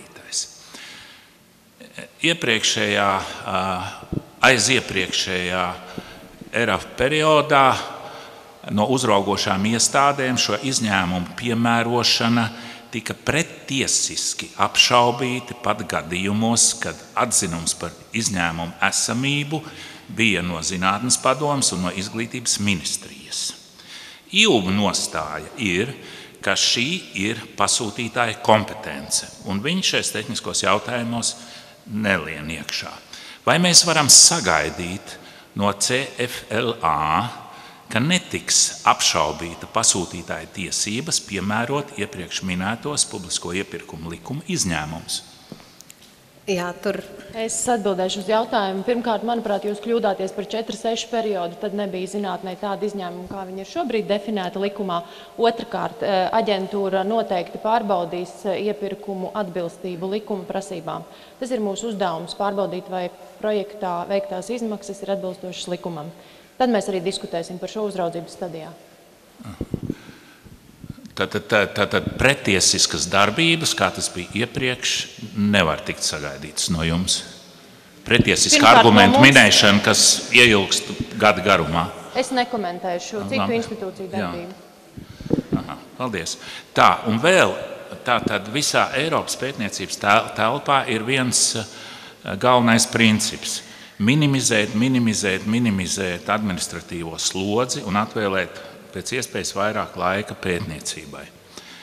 Vai jūs, gatavojot visus šos 13 pielikumus un horizontālos un vertikālos un visus šitos, esat ņēmuši vērā Eiropas Savienības šo faktiski Eiropas Savienības izdzīvošanas taktiku? Tas, laikam, bija retorisks jautājums. Jā, es arī gribēju jautāt, vai jūs gaidat atbildi? Vai jūs gaidat atbildi šo jautājumu? Jā, protams, jā vai ne. Vai esat iepazinušies ar visiem Eiropas komisijas šiem administratīvos slodzes samazināšiem normatīviem aktiem? Paldies par jautājumu. Paldies. Esam sapratušies. Nākošais, lūdzu. Man tāds ļoti vienkāršs jautājums. Veidlapas pirmajā pielikumā tur ir sadaļas kopsavilkums, un to aiz viņa seko Eiropā publicējumais. Vai viņiem ir būtiska atšķirība? Nē, tas neseko uzreiz. Tas bija otrais punkts, tur sākās Eiropā. Ir tā, ka tas pirmais ir tas īsais, kuru jūs esat iesnieguši līdz 6. maijam, un tālāk seko tas izvērstais, kurā ir jānorāda prasītā informācija. Un vienkārši tas ir kā vēl viens atgādinājums, ka šī informācija pēc apstiprināšanas tiks publicēta, lai šī informācija būtu pietiekami visaptveroša un informatīva. Nozīmē, ka kopsavilkumā nav jānorāda ties laika periods un nav jānorāda. Īsajā nē. Skaidrs. Paldies. Armands Vīgāns no Latvijas Universitātes. Man tāds konkrēts jautājums par komandējumiem mūsu zinātniskām konferencēm. Kā tad ir šajā terafā? Vai komandējumi, teiksim, uz zinātniskām konferencēm, reģistrācijas naudu komandējumi, vai tās ir attiecināmās izmaksas vai nav? Ja tās ir tiešā veidā saistīts ar šo projektu un jūs to varat pamatot, tādā gadījumā jā, ir. Ir. Projekta īstenošanas personālam komendēja uz ārvalstu konferencēm. Paldies. Labdien, Zana Seržana, Elektronikas datorzinātņu institūts. Man ir jautājums par plē, kas ir noteikts vismaz 0,3. Vai šās plē var, piemēram, piesaistīt zinātnisko darbinieku, kas strādā pirmajā gadā intensīvi, jo mums tur sakarā ar projektu rezultātiem ātrāk vajag sasniegt, piemēram, uz pilnu slodzi, un pēc tam nākamos 2 gadus viņš nestrādā? Vai ir jāstrādā visus 3 gadus vienam darbiniekam uz 0,3? IZM mums palīdz atbildēt Inta Švirksta, ka kopā uz visu periodu. Tas ir vidējais pa visu periodu. Tas nozīmē, ka var strādāt pirmajā gadā vai uz pilnu slodzi un pēc tam nestrādāt vispār, ja? Nu jā. 12. pielikums nav jūsu no sloga uzlikšanai, bet, lai jums nebūtu jādomā formulas, kā aprēķināt plē uz visu slodzi, mēs tam nākuši jums pretī un iedevuši Excelīti, kurā jums jāieliek slodze uz gadu, slodze uz mēnesi, projektā iesaistītā cilvēka periods, kuru viņš strādā, un jums izrēķinās, un jūs varat paši sakombinēt, jo rezultāts tur parādīsies uzreiz pie visādām variācijām. Vai tā pēdējā kolona parāda 0,3 vai 0,2. Un tā ir ar atbildi, jo šobrīd ar matemātiku diez vai mēs tā precīzi varēsim atbildēt, neredzot to Excelīti 12. pielikumu, kas nav administratīvais sloks, bet jums atbalsts. Un tad vēl viens jautājums par ministru kabineta noteikumiem, kur ir 43.1.5 apakšpunkts, ka projekta īstenošanā iesaistītais zinātniskais darbinieks vienlaikus var iesaistīties arī darbības programmas 1.1.1.2 pasākumā pēcdoktorantūras pētniecības atbalsts, ja šis zinātniskais darbinieks ir pēcdoktorantūras atbalsta saņēmējas zinātniskais vadītājs. Man īsti nav skaidrs, kas tas ir pēcdoktorantūras atbalsta saņēmējs zinātniskais vadītājs. Tas ir pēcdoktorantūras atbalsts, ir šis 1.1.1.2 pasākums, un ja šajā pasākumā tiek atbalstīts projekts, kurā konkrētā minētā persona ir kā jums tur bija minēts, zinātniskais vadītājs. Nu jā, ņēmēja zinātniskais vadītājs, tāpēc tur tie vārdi. Tātad iesniedzējs būs pēcdoktorants 1.1.1.2 pasākumā, viņa zinātniskais vadītājs, kurš būs iesaistīts arī šajā 1.1.1.2 pasākumā, var iesaistīties arī 1.1.1.1 projektā. Bet pats pēcdoktorants nevar iesaistīties, vai kā? Nevar. Nu, piemēram, arī ir cilvēki, kas institūtā vismaz tie pēcdoktorantūri, kas plāno rakstīt pieteikumus, bet viņi nozīmē, ka viņi nevar rakstīt uz šo aktivitāti, jo viņi... Nu, tur man atkal būs jālūdz izglītības un zinātnes ministrijas komentārs. Mēs īsti to jūsu schēmu laikam nesaprotam to. Nē, galvenais jautājums, vai pēcdoktorants, kas taisās rakstīt uz to 1.1.1.2 apakšaktivitāti savu, var rakstīt arī uz šajā aktivitātē? Viņš jau šajā aktivitātē nebūs viens, viņš būs kā institūcijas. Viņš var tikt iesaistīts. Viņš var tikt piesaistīts, vai ne? Nevar saprast pēc tiem, var tikt iesaistīts vai nevar. Bet kur nav jau teikts? Var tikt piesaistīts, kā es savā prezentācijā teicu, jums jāskatās darba likums un visas kopējās noslodzes, un šobrīd mēs teorētiski runājam. Protams, mēs nezinām, kāda viņam ir slodze tajā projektā, kāds viņa noslodze akadēmiskajā darbā un vēl citos projektos. Ir jāredz kopaina. Lūdzu, uzrakstiet mums detālāk jautājumu, mēs jums atbildēsim ar 2 zīmēm aiz komata. Cik viņš var strādāt, kurā projektā? Es atvainojos, lūdzu jautājums rindas kārtībā, un patiesībā tā kā laiks mums ļoti iet uz priekšu, es palūkšu vēl šos 3 jautājumu uzdevējus, un tad tālāk mēs turpinam prezentāciju. Pēcdoktorantūras projektu konkursu Valsts izglītības attīstības aģentūras izstrādātajā nolikumā taču ir noteikts, ka pēcdoktorants ir iesaistīts uz pilnu slodzi. Es atvainojos, varbūt mēs šeit nerunāsim par 1.1.1.2 pasākumu, lai lieki nekavētu laiku. Paldies! Juris Lavendels, Tehniskā universitāte. Viens jautājums ir tīri formāls. Kopsavilkums ir 200 vārdi. Tas ir kopā ar nosaukumu un ar Atslēgvārdiem vai bez? Ar atslēgvārdiem un nosaukumu. Jā. Skaidrs. Tad vēl jautājums ir par to, kā saprast, vai projekts ir starpdisciplinārs. Tā tad ir 5 lielās iedaļas un tas, kas ir... Jā. Es atvainojos, es sapratu jūsu jautājumu. Manuprāt, jūs man bijāt uzdevusi arī rakstiski šo jautājumu, un es atbildēju, kā projekta starpdisciplinaritāti vērtēs Eiropas komisijas eksperts. Tātad tas nav runa par Latvijas zinātņu padomes definētajām zinātnes nozarēm, bet acīm redzot par OECD, par to klasifikātoru. Jā. Un tad vēl, ja viena no nozarēm ir, tā teikt, atbalstām pēc uzsaukuma, otra nav. Un ir pētījumi kaut kādā blakus nozarē. Vai viņi skaitās apmaksājumi, vai tās būs neattiecināmas izmaksas? Kā jau izglītības ministrijas pārstāvjums teica, kā šo vērtēs atbilstību RIS3 stratēģijai un nozaru atbilstību vērtēs Eiropas komisijas eksperti un vērtēs visa projekta kontekstā. Mēs nevaram izdalīt šeit neatbalstāmus projektus šobrīd. Jā, paldies.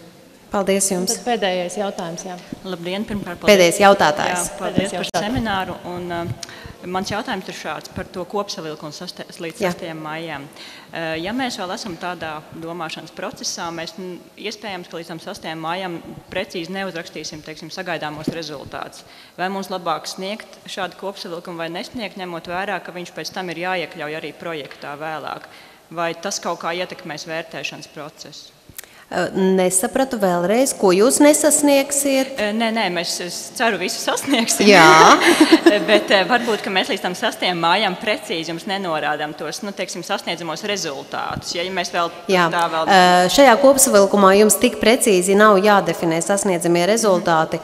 Un, protams, vārds vārdā šim kopsavilkumam nav jāsaskan ar to, ko jūs iesniegsiet pie projekta iesnieguma. Šis pirmais iesniedzamais kopsavilkums vairāk ir domāts kvalitatīvai ekspertu atlasei. Tas, principā, es varētu saprast, ka tas neietekmēs, teiksim, vērtēšanu, ja mēs arī neiesniedzam. Pilnīgi noteikti. Nē, mēs tikai aicinām jūs to darīt. Paldies. Tā. Es mēģināšu ātri pastāstīt par projektu iesniegumu vērtēšanu, jo mums vēl ir vesela liela prezentācija par kohēzijas fondu vadības informācijas sistēmu, kas jums būtu ļoti noderīga. Un tātad projektu iesniegumu vērtēšana. Projektu iesniegumu vērtēšanai tiek veidot vērtēšanas komisija. Vērtēšanas komisijā būs pirmkārt jau izglītības un zinātnes ministrijas pārstāvi, veselības ministrijas pārstāvis, Zemkopības ministrijas pārstāvis, ekonomikas ministrijas pārstāvis un Centrālās finanšu un līguma aģentūras pārstāvi. Finanšu ministrija šajā komisijā piedalās kā novērotājs, bez balstiesībām. Vērtēšanas komisijas darbam tiek izstrādāts vērtēšanas komisijas nolikums, kurš tiek apstiprināts sadarbības iestādē. Pirms vērtēšanas katrs no vērtētājiem paraksta konfidencialitātes un objektivitātes apliecinājumu, un vērtēšanas komisija veids projektu iesniegumu izvērtēšanu pēc vienotajiem un specifiskajiem atbilstības kritērijiem. Šajā darbā, vērtēšanas darbā, vērtētāji izmanto projektu iesniegumu vērtēšanas kritēriju piemērošanas metodiku, un katru no projektu iesniegumiem neatkarīgi izvērtē vismaz 2 vērtētāji. Projektu iesniegumu vērtēšanu atbilstoši kvalitātes kritērijiem veids Eiropas komisijas datu bāzē iekļauti Eiropas komisijas eksperti, neatkarīgi eksperti, kuri atbilst MK noteikumos definētajām prasībām. Katru no projektu iesniegumiem atkal vērtēs 2 neatkarīgi eksperti. Ja ekspertu vērtējumi atšķirsies mazākā par 50%, tad vērā tiks ņemts aritmētiskais vidējais no abu ekspertu vērtējumiem. Ja ekspertu vērtējumi atšķirsies vairākā par 50%, tādā gadījumā tiks nodrošināts konsolidētais zinātniskais izvērtējums. Iespēju robežās mēs mēģināsim nodrošināt to, ka vienas zinātnes nozares vai apakšnozares projektus vērtēs tie paši Eiropas komisijas eksperti, lai nodrošinātu salīdzināmību šīs vienas projekta iesnieguma atlases robežās. Un Eiropas komisijas eksperti tiks nodrošināti ar nepieciešamo normatīvo dokumentu tulkojumiem un citiem saistošajiem dokumentiem. Tālāk vēl par Eiropas komisijas ekspertiem. Tātad programmas apvārsnes 2020 ietvaros iesniegtos projektus, kuri tika izvērtēti un novērtēti kā virs kvalitātes sliekšņa, bet nesaņēma finansējumu. Šiem projektiem otrais Eiropas komisijas ekspertu vērtēšanu neveiks. Un Eiropas komisijas ekspertu sniegtais vērtējums vērtēšanas komisijas sēdē vai darbībā mainīts, papildināts, rediģēts netiks. Vērtēšanas komisijas locekļi pēc visas projekta iesnieguma izvērtēšanas savstarpēji vienojas par vērtējumu katrā atsevišķā kritērijā un par kopējo vērtējumu katram projekta iesniegumam. Vērtēšanas komisijas savu darba rezultātu apkopo atzinumā par katru no projekta iesniegumiem, un pēc vērtēšanas visi projekti tiek sarindoti prioritārā secībā atbilstoši saņemtajiem punktiem. Pirmkārt, protams, atbalstu saņem tie projekta iesniegumi, kuri ir saņēmuši augstāku punktu skaitu, un ja vairākiem projektiem tiek piešķirts vienāds punktu skaits, priekšroka pirmkārt ir tātad tiem projektiem, kas bija jau iesniegti programmā apvārsnes 2020 un izvērtēti virs kvalitātes sliekšņa. Otrakārt, projekta iesniegumam ar lielāko jauno zinātnieku iesaistes līmeni pilna darba laika ekvivalenta izteiksmē un projekta iesniegumam, kurā īstenošana paredzēta sadarbībā ar komersantu un ir piesaistīts lielāks privātā finansējuma īpatsvars. Un tātad, balstoties uz vērtēšanas komisijas atzinumu, sadarbības iestāde izdod lēmumu par katra projekta iesniegumu apstiprināšanu ar nosacījumu vai noraidīšanu. Ja projekta iesniegums apstiprināts ar nosacījumu, tātad vērtēšanas komisija ir konstatējusi nepilnības kādā no precizējamiem kritērijiem, tādā gadījumā tiek norādīts laiks un nepieciešamie precizējumi, kas projekta iesniedzējiem jāveic. Norādītajā termiņā projekta iesniedzējs iesniedz precizētu projekta iesniegumu, veicot tikai tos precizējumus un tās darbības, kas minētas sadarbības iestādes lēmumā, un tiek veikta atkārtota projekta iesnieguma izvērtēšana, un balstoties uz vērtēšanas komisijas vērtējumu, šo te atkārtoto vērtējumu sadarbības iestādes vadītājs izdod atzinumu par projekta iesniegumu apstiprināšanu vai noraidīšanu. Tas tā ļoti īsi un ātri izskrienot cauri vērtēšanas procesam. Es tagad jums teikšu paldies par uzmanību un došu vārdu. Jā, un vārds Žanetei Zahārovai, kas stāstīs šobrīd jau par kohēzijas politikas vadības informācijas sistēmu un kā projektu pieteikt mūsu e-vidē.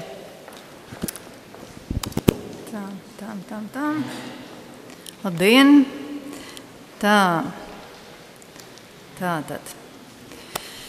Kā jau mēs sapratām, visi projekta iesniegums no idejas līdz rezultātam, tas ir ilgstošs process, un kā jau norādījāt paši, kad administratīvais sloks ir paliels. Un tāpēc, lai to mazinātu, Centrālā finanšu un līguma aģentūra ir radījusi kohēzijas politikas fondu vadības informācijas sistēmu, kas kaut cik nedaudz optimizē šo procesu, izveidojot šīs tiešsaistē speciālas formas projektu iesniegumu, kurus jūs vieglā veidā varētu aizpildīt, kur jums ir daudz labas lietas jau iekšā. Es varbūt mazu ieskatu par to, ko es taisos te runāt. Tāda tā sistēma izskatīsies. Es gan produkcijā strādāsiet jūs, es strādāšu tikai testa vidē un nedaudz jums parādīšu,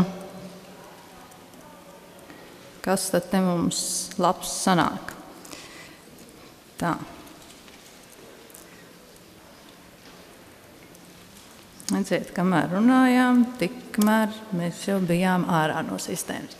Nu, lūk, tātad, tad, kad jūs iesiet sistēmā iekšā, jums būs iespēja, pirmais mums būs jāiepazīst ar lietošanas noteikumiem, tad, kad jūs būsiet iepazinušies ar lietošanas noteikumiem, jums būs pieejama tikai šī projekta iesniegšana un aktuālā projekta iesnieguma atlases sarakstīns pēc pogas vairāk nospiešanas, kur jūs atrodot savu samu, kurā jums būs jāiesniedz projekts, tātad praktiskās ievirzes pētījumi, nospiedīsiet pogu iesniegt projektu, un jums parādīsies pirmā projekta iesnieguma lapa, kur jums jau kā klientam tātad būs jānorāda attiecīgi projekta nosaukums, un šeit jau būs piesaistīts jūs kā klients, jūsu nepieciešamā informācija.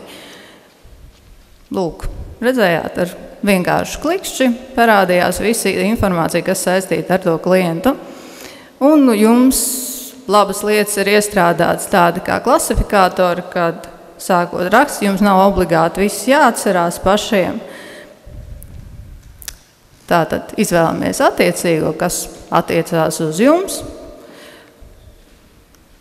Ja atbildīgā persona, kura jau šeit parādās, atbildīga amatpersona, ja tā ir tā pati, ar ko pēc tam būs jākomunicē, norādīsiet jā, ielasīsies informācija arī par šo cilvēku un nospiedīsiet pogu saglabāt un turpināt, kur jums parādīsies visas projekta iesnieguma sadaļas, caur kurām jūs iesiet cauri un pildīsiet. Mani kolēģi jau izstāstīja, kāda būtība ir katrā sadaļā jānorāda. Šeit dažas lietas, tātad es varbūt uzreiz parādīšu to projektu, kur man jau sanāca testa vidē, sekmīgi aizpildīt un iesniegt.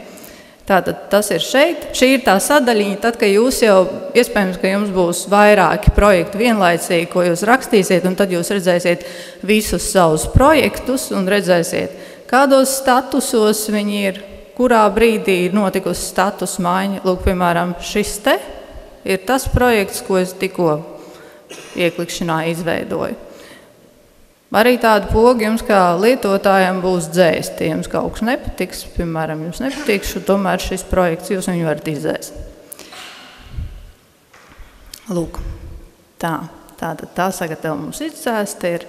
Atgriežoties pie šī te veiksmīgi iesniegtā projekta, viņš izskatīsies tādā veidā, tātad visa informācija ir aizpildīta, nekādas kļūdas neparādās. Šeit ir laba lieta tāda kā i-burtiņi, kur jums, tad, kad jūs pildīsiet projektu, un ja jums uzreiz metodika nav par rokai, kas tad īsti man šajā te laukā jānorāda, tad jūs varat nedaudz palasīt, tātad, kas man bija jānorāda šajā laukā. Vēl laba lieta ir tāda, ka darbības un rezultātu sadaļā norādītās projektu darbības jums pašiem nebūs jāpārvada, ka veidojot īstenošanas grafiku. Tātad tās visas darbības jau, kas būs ievadītas sadaļā darbības un rezultāti, jums parādīsies īstenošanas grafikā.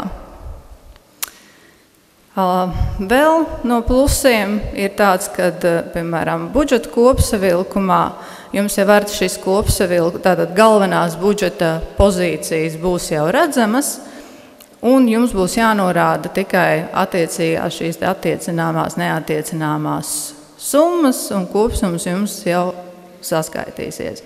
Un attiecīgi, piemēram, runājot par šīm darbībām, šīs darbības arī sanāks, ka viņas jau jūs varēsiet piesaistīt. Es varētu aiziet, lai jūs redzat, kā tas izskatās. Tātad, piemēram, pie tā paša budžeta kopsavilkuma.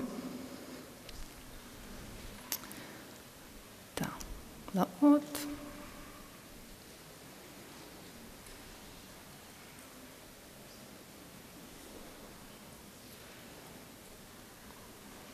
Latvijas universitāte strādājam. Tā. Lūk, man bija viena darbība ierakstīta, tātad atkarībā tik, cik darbības jums būs norādīts, tik arī varēsiet piesaistīt pie konkrētās budžeta pozīcijas.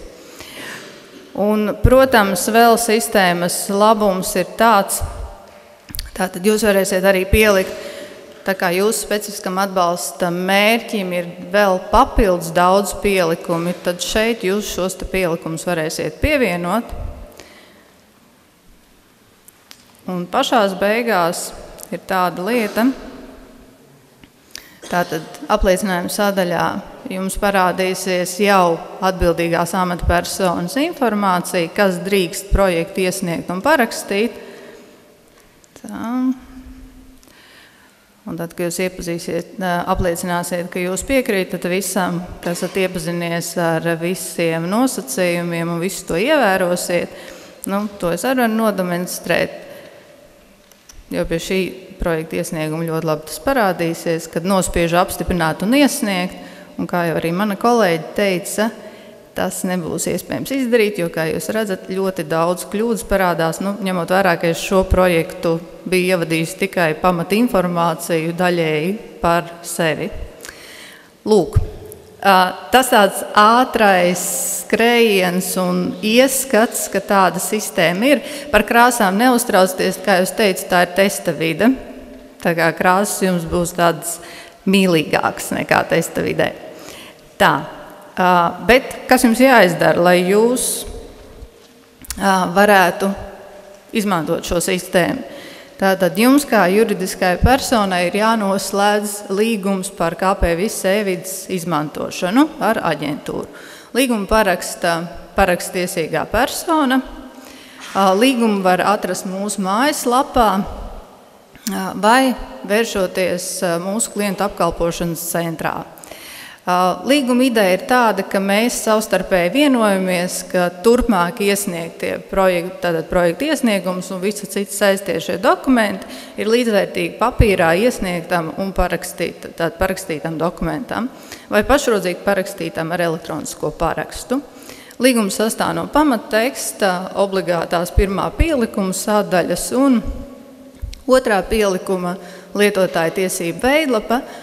Visticamāk, ka tā arī būs, kad jūs nebūsiet vienīgais klients kā sistēmas lietotājs, ka jūs noteikti gribēsiet sev piesaistīt arī citus kolēģus kā papildu lietotājus, kas strādās ar sistēmu. Līguma tātad parakstīšanas princips ir tāds, noteikti jūs droši vien gribēsiet parakstīt ar e-parakstu, un tātad jūs to lejuplādēsiet no mūsu mājaslapas, aizpildīsiet no savas puses, norādīsiet visu nepieciešamo informāciju par lietotāju. Tad līgums ir standarta forma, un tur ir noteikti sadaļas, kas jums ir jāaizpilda. Tad, kad jūs esat aizpildījuši drošības labad, varbūt uzreiz neparakstat, bet atsūtiet mums uz viss@cf.gov.lv.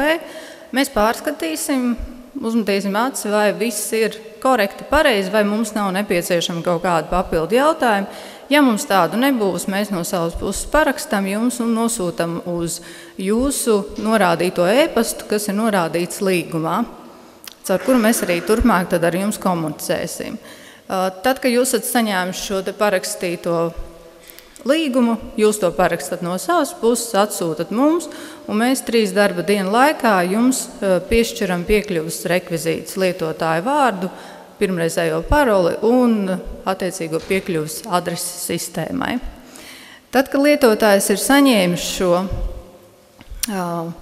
paroli, tātad lietotāju vārdu un paroli, viņš var darboties sistēmā un viņam ir iespēja sagatavot un iesniegt gan projektu iesniegumu, gan iepirkumu plānu, gan līguma grozījumus, plānoto maksājumu pieprasījumu iesniegšanas grafiku, maksājumu pieprasījumu un kā arī pievienot citus pamatojušos dokumentus, kas ir saistoši. Kā jau teicu, tātad sistēmu var lietot attiecīgās juridiskās personas parakstiesīgā persona un kļūt par vienīgo lietotāju, bet viņi var arī piesaistīt citas fiziskas personas, kas klienta vārdā var darboties KP-Viss e-vidē, un līdz ar to arī ne tikai sagatavot dokumentu, bet arī tādu kā iespēju, kad var šo dokumentus iesniegt aģentūrā klienta vārdā. Tātad vienam klientam pēc būtības var būt vairāki KP-Viss e-vides lietotāji. Tieši par šiem te papildus lietotājiem. Tātad, kad paraksta pamatlīgumu, tad sanāk, kad ir tikai tas viens lietotājs. Tas, kas ir, un viņš uzreiz dabūna šīs tiesības gan sagatavot dokumentus un apstiprināt tos un attiecīgi iesniegt. Šajā lietotāja tiesību veidlapā, kas ir otrais pielikums pie līguma un ko var aizpildīt atsevišķi, tas nav uzreiz pirmajā reizē jums jāaizpilda. Šeit jūs varat norādīt jau dažāda veida tiesības. Iziesim nedaudz cauri šim otrajam pielikumam cauri. Tātad vispārīgi tas izskatās šāds, kādu jūs redzat uz ekrāna. Un tātad augšējā stūrītī jūs norādīsiet, ja jūs iesniedzat šo veidlapu pēc tam, jūs norādiet pamatlīguma šo parakstīšanas datumu un numuru. Šo veidlapu aizpilda šī tātad juridiskās personas, parakstiesīgā persona, kuru viņi norāda šajā gadījumā zinātniskās institūcijas vai komersanta nosaukumu un nodokļu maksātāja reģistrācijas numuru, kā arī parakstiesīgās personas vārdu, uzvārdu un personas kodu. Tālāk tātad viņa lūdz piešķirt lietotāju tiesības piekļuvēji KP visā, kur par katru lietotāju norāda pirmajās 4 kolonnās pamata informāciju par šo lietotāju. Viņa personas kodu, vārdu, uzvārdu un oficiālo darba e-pastu, ko izmantos tikai šis lietotājs. Un tad seko 5. kolonna, kur ir šīs sistēmas sadaļas, un pie katras sistēmas sadaļas šis galvenais klients var lietotājiem norādīt tiesības, ka viņš attiecīgais lietotājs var tikai to sadaļu skatīties, vai arī labot un pievienot informāciju, vai A-tiesības, kas jau ļauj šīs ne tikai sagatavot informāciju, bet arī apstiprināt un iesniegt klienta vārdā attiecīgi projektu iesniegumu, vēlāk iepirkumu plānu un citus pārējos dokumentus. Ar A-tiesībām ir tā, ka lietotājs, tātad, ja viņš ir saņēmis A-tiesības, tad, kad jūs man iesniedziet otro pielikumu un esat norādījuši šīs A-tiesības atsevišķam lietotājiem, lūdzu pievienot pilnvarojumu, ka tiešām viņš turpmāk varēs iesniegt juridiskās personas vārdā projektu iesniegumu vai maksājumu pieprasījumu vai citus dokumentus. Tā. Vēl ir 6., 7., 8. kolona. Tās nav obligāti aizpildāmās kolonas. Tas ir vairāk pēc jūsu situācijas. Tātad 6. kolonā ir iespēja norādīt tiesību termiņu, ja jūs lietotāju piesaistat uz kaut kādu nelielu laiciņu vai uz ilgāku periodu. Jūs norādiet tātad datumu, līdz kuram viņam ir tiesības pie jūsu kā klienta projektiem iesniegtajiem. Projekta numurs nosaukums, ja tāds ir zināms, tad tas nozīmē, ka norādot to, jūs lietotājiem ļaujat piekļaut tikai šim konkrētam projektam. Ja būs vēl citi projekti, tad attiecīgais lietotājs tikai piekļūs šim projektam. Par ierobežotas piekļuvas līmeni, kas ir 8. kolona, tas nozīmē, ka ar šo līmeni var tikt tikai tad, ja tas lietotājs ir ievadījis projektu un norādot šo atzīmi par ierobežotu piekļuvi, viņš tad arī tikai šim projektam tiek klāt. Ja tiek vadīti kādi citi, un to ir darījis arī kāds cits, tad viņš pie tiem netiek klāt. Nobeigumā tam otrajam pielikumam ir piezīmes sadaļa. Ja ir nepieciešams sniegt kādu papildu informāciju no jūsu puses, tad to ir iespējams izdarīt. Un šo veidlapu paraksta tiesīgā persona, norādot datumu. Un tātad, kad jūs būsiet noslēguši līgumu, kā jau es teicu, jums būs tas labums, kad jūs tiešsaistē varēsiet aizpildīt savu projektu iesniegumu, kur jau ir iestrādāts dažādas papildu kontroles, kas nebūs pieejamas, ja jūs pildīsiet dokumentu papīrā.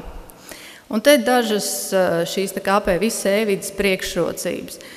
Tātad jūs varēsiet sekot līdz projekta iesnieguma termiņa kontrolē. Principā tad, kad tuvosies jau beigas, tuvosies tātad iesniegšanas datums, tad jums parādīsies ar sarkaniem burtiņiem. Tā visu laiku viņš rādās tur augšā ar melniem burtiem, ka tur 40 dienas, piemēram, palikuši līdz projekta iesniegšanai. Sekot līdz savam sagatavoto dokumentu statusam. Vai, piemēram, tas ir sevišķi labi situācijā, ja jūs esat tas galvenais lietotājs un jūs esat piesaistījuši kādus citus darbiniekus, kas neatrodas tādā pašā ēkā, kur jūs, tad kurā brīdī jūs varat ieiet un paskatīties, projekta iesniegums vēl joprojām sagatavošanā, varbūt, vai vispār ir, vēl nav vispār nekādas kustības, ja? Tad varbūt ir jāpamudina tas darbinieks, lai sāk darboties. Tā arī turpmākā procesā, kad jau būs iesniegums apstiprināts, kad līgums tiks noslēgts, tad visu šo statusu jūs redzēsiet. Kā jau nodemonstrēja pirmīt, automātiska datu aizpildīšana par jums kā par klientu, ielasīsies jau tā informācija, ko mēs būsim ievadījuši sistēmā par jums. Mums ir iestrādāti dažādi klasifikātori, izvēļu iespējas, kas iekonomē jūsu laiku pie projekta iesnieguma pildīšanas. Paskaidrošie paziņojumi. Ir arī brīdinājumi, ja nav visa informācija savadīta, tad jums parādās informācija, ka jums šis ir obligāti aizpildāmais lauks vai, kā šeit piemērā, jūs varat redzēt, kad laukā e-pasts ir norādīts nekorekti un tāpēc šo nav iespējams datus saglabāt šajā laukā. Ir arī dažādas loģiskās pārbaudes, kas jums saka, vai dati ir saglabāti vai nav saglabāti. Ar ko es jums nodemonstrēju, kad gribēju iesniegt pilnībā zaļu projektu, kad parādās dažādi šīs projekta kļūdas, kur parāda konkrēti, kurā sadaļā man tā kļūda ir, uz kuru sadaļu man jāaiziet un kas man ir vēl jāpapildina. Un, protams, mums ir arī iespēja tāda, kā ziņot par kādām problēmām vai arī ierosinājums, un to jūs arī varat izdarīt caur sistēmu. Tur ir augšā tāds trīsstūrītis, uz kuru noklikšķinot, parādās lauciņi, kas ir jāaizpild tātad īsais apraksts, kas ir pieteicējs steidzamība. Un, protams, ir daudz labas citas lietas, ko jūs principā redzēsiet tikai tad, ja jūs sāksiet lietot sistēmu. Labākam, sekmīgākam darbam noteikti jums iesaku izlasīt KPVS e-vides lietotāja rokas grāmatu, kas pieejama KPVS e-vides sadaļā dokumentācija un lietošanas noteikums. Un, ja jums ir kaut kādi papildu jautājumi, tad es un mani kolēģi mēs esam gatavi uz tiem atbildēt, sevišķi, kas ir saistīti ar tehnisko atbalstu, kad jūs varat rakstīt un zvanīt uz attiecīgo informāciju, kas norādīta ekrānā. Tas īsumā viss. Gaidu no jums līgumus parakstīt. Parakstīšana notiek tiešām kāds līdz nedēļai. Viss tas process var aiziet. Bet var arī dažu dienu laikā. Paldies jums! Paldies, Žanetei! Es aicinu izmantot iespējas runāt ar mūsu kolēģiem norādītajos avotos, proti vēršoties aģentūrā, zvanot vai rakstot tieši par KPVS sistēmu, jo, acīm redzot, tas varētu būt pārējai auditorijai sarežģīti arī tos konkrētos gadījumus klausīties. Mēs esam šodienu pabeiguši, esam pašiem liekas atbildējuši uz jautājumiem, kas mums līdz šim no jums bija darīti zināmi. Protams, mēs turpināsim atbildēt arī uz jautājumiem līdzinējā kārtībā, tad, kad saņemsim no jums rakstiskus jautājumus. Un jau solītās precīzās atbildes noteikti ievietosim mājaslapā un publiskosim. Paldies visiem par dalību. Vēl gribēju minēt, ka tad, kad būsim jau laimīgi tikuši pie projektiem, noslēgsim līgumus, noteikti būs arī projektu uzraudzības ieviešanas seminārs, kurā tad jau runāsim par to, lai nebūtu situācijas, kad ir jāpiemēro finanšu korekcijas un lai šis projekti laimīgi pabeigtos un tiktu realizēti. Paldies visiem par uzmanību!